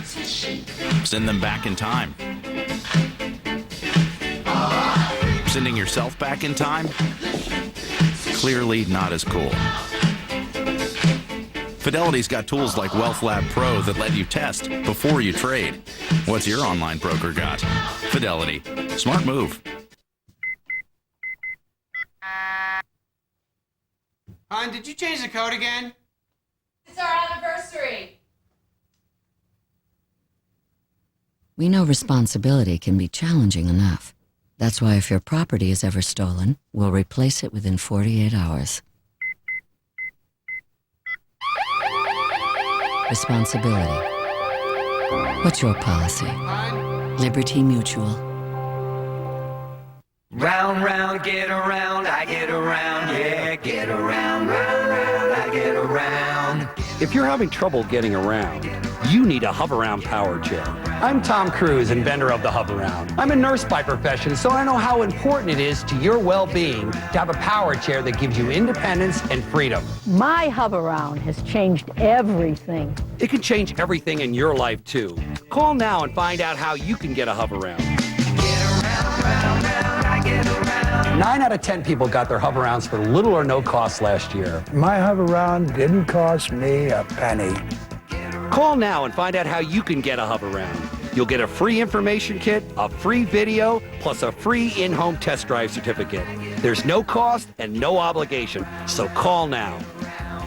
Call 1-800-793-9741 for your free consultation, information kit, video, and test drive certificate. 1-800-793-9741. A growing backlash against mandatory vaccinations against a sexually transmitted virus that can cause cervical cancer. Concerns that a push to vaccinate hundreds of thousands of 6th grade girls was moving too quickly because of drug company lobbying and efforts. Christine Romans has the report. Texas Governor Rick Perry has no regrets about making the HPV vaccine mandatory for 6th grade girls. For the life of me, when the CDC and when the other experts come forward and say this is safe, it's been tested, and it's available, why in the world we would not make it available to our daughters? Making it available is not the issue. Making it mandatory is, especially in light of the intensive State House lobbying by the vaccine's maker, Merck. Barely 6 months after the FDA approved the vaccine, Gardasil, 22 states are considering making it mandatory for 11 or 12-year-old girls. I think they made a clear choice to do a national marketing program in trying to get state legislatures across the country to mandate their new drug. At $120 a dose for a series of 3 shots over 6 months, Merck's vaccine could be a blockbuster, scoring $235 million in sales last year, and that's just getting started. Merck admits its lobbying became a, quote, distraction. We've decided to not lobby for school laws for HPV vaccine at this time. This after complaints the process was moving too quickly, stepping on parental rights and stirring up cultural conservatives who worried vaccinating children against a sexually transmitted disease might promote unsafe sex, something public health officials dismiss. Cancer is not about sex. Cancer is about public health. Vaccines are about public health. And this vaccine can save lives. By the age of 50, 80% of women have been exposed to this virus. 10,000 a year develop cervical cancer.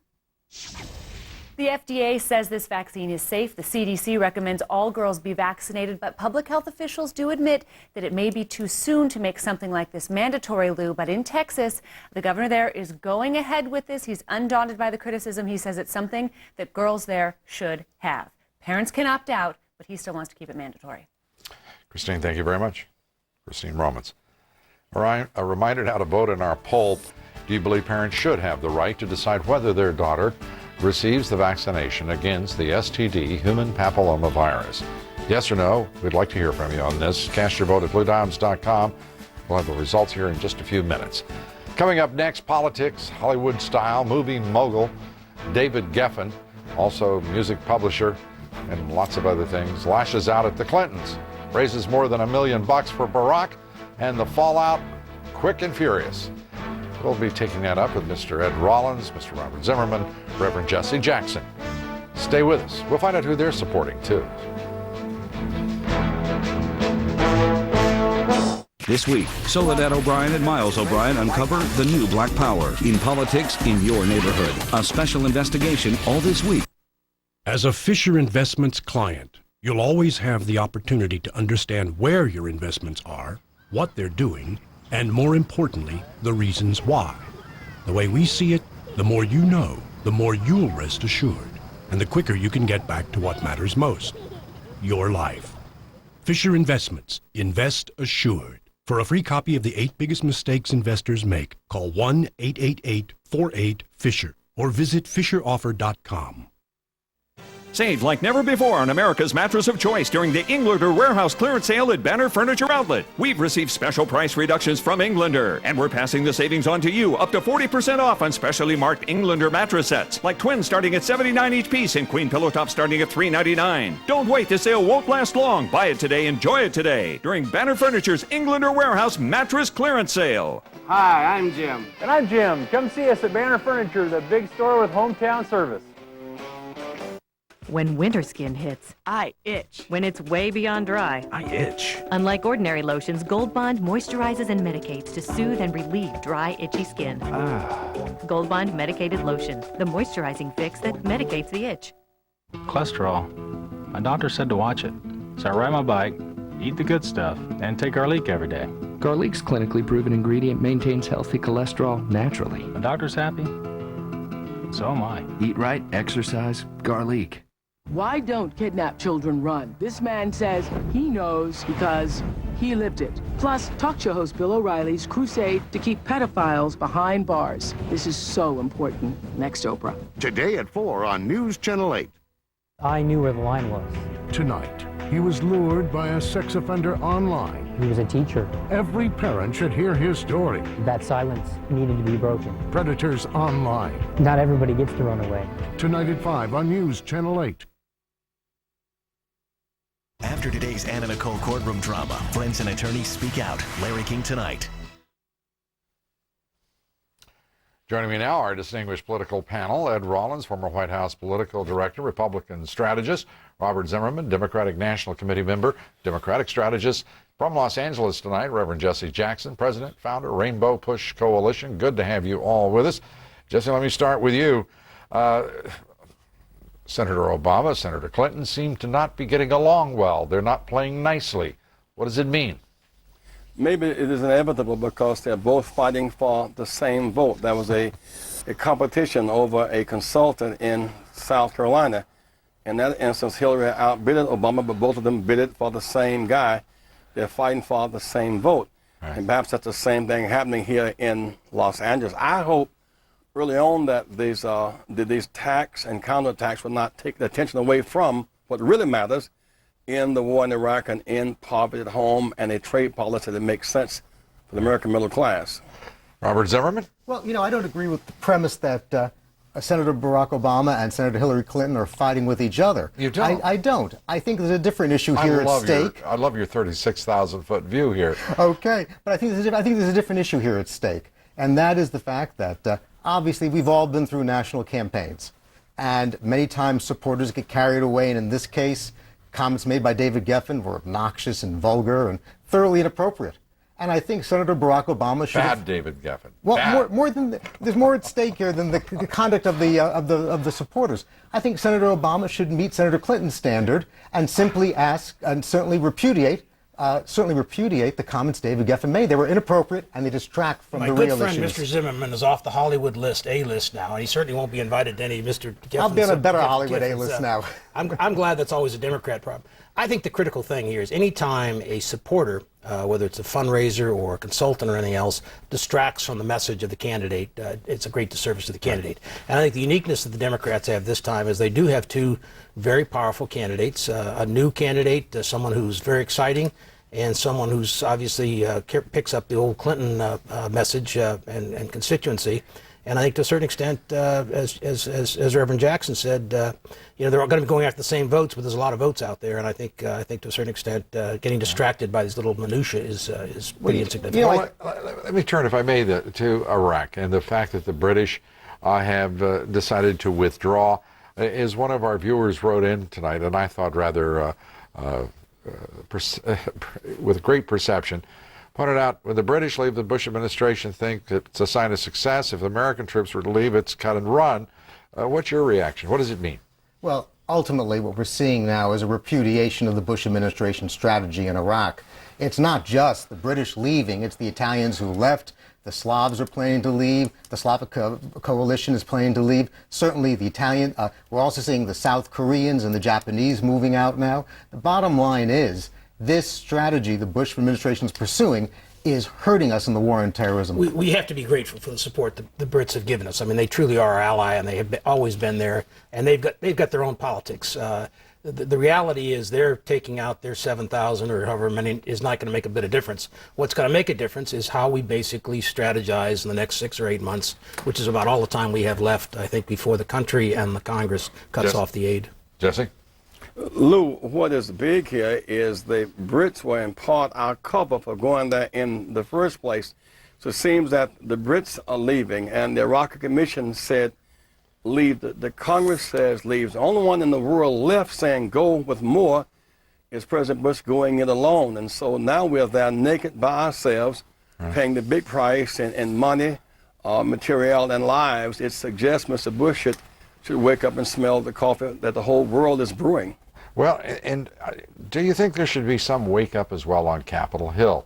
The Democrats with an opportunity, the Democratic leadership with an opportunity, an obligation the Republican leadership did not meet, Jesse, but the Democratic leadership had an opportunity for a debate on the issue, the consequences of the choices for a policy direction in Iraq, and we were treated to basically 3 days of nastiness and cross-aisle slurs and a vote, 2 votes, one in the Senate and one in the House on a non-binding resolution. Well, at least the House vote said in a non-binding resolution sent a message with some sensitivity to the soldiers who were there. In the Senate, there were 7 Republican votes, but not enough to make it six to one. My point is, there wasn't a discussion. There was not a free discussion, an animated, vigorous discussion about public policy consequences of choices in Iraq.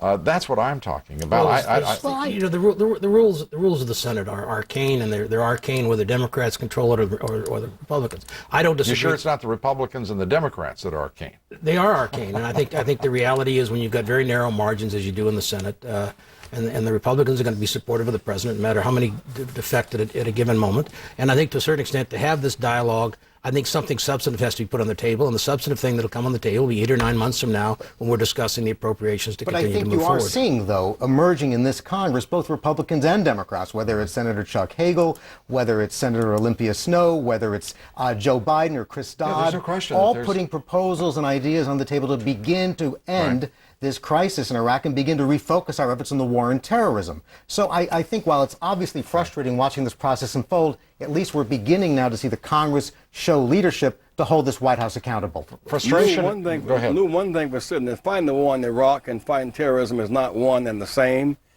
And second, more money does not mean more support for more troops. So I think while there was a little timidity in making a non-binding resolution, it was a message that should not be lost on this White House. There's another message won't be lost. Former Senate Democratic leader Tom Daschle today, Jesse came out and supported in support of Senator Obama. What's your reaction?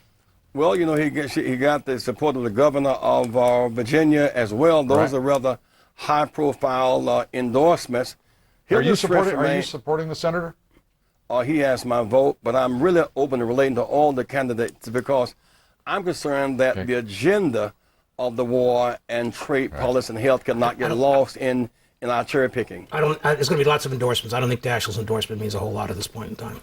We have quite frankly, I think we have an extraordinary field of candidates emerging. I think the debate is critical to have both the Democratic Party and the country, and we've got to keep it focused on the issues and away from the kind of vituperative attacks we've seen. And what candidate are you Proudly Hillary Clinton, as you know. Ed, you've got... I'm for the Republican. I'm sorry? I'm for the Republican. I'm still working on them, Lou. Okay. You've got it. Gentlemen, thanks for being here. Our fates are being cast. We don't have to worry about Hollywood, though. Hollywood's not going to pick our candidate. We've always got to worry about Hollywood because it is Hollywood. Jesse, thank you very much. Ed, thank you. Hollyweird. You couldn't be more right. Thank you. Coming up at the top of the hour, Situation Room. Wolf Blitzer. Wolf.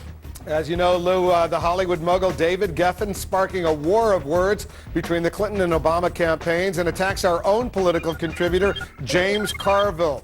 Your viewers are going to want to see how James Carville responds tonight. That's coming up in the next hour. He minces no words. Also, an exclusive interview with Secretary of State Condoleezza Rice. Is she reaching out to Iran right now? She's on the record in a candid conversation with her own Zane Verjee. Plus, Charles Barkley. He's endorsing a White House hopeful and speaking out about his own political ambitions. My interview with the NBA legend is coming up. And should non-citizens get the right to vote? There are some in New York who say the answer is yes. We're going to bring you that debate. All that, Lou, coming up right here in the Situation Room.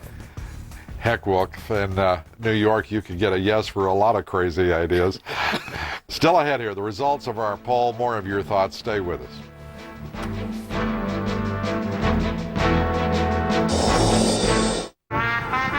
Douglas, from the conference. James Anderson. Oh, yeah, yesterday. Yeah. That's a lot of green. What kind of bird is it?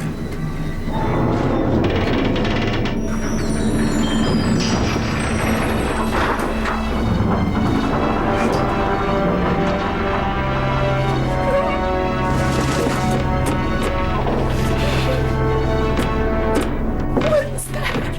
I don't know. It's okay, guys. I've done a course. What? Positive thinking. Positive thought makes a positive impact. Okay?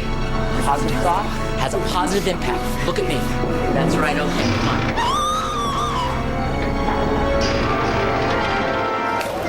on. Talk is no substitute for action.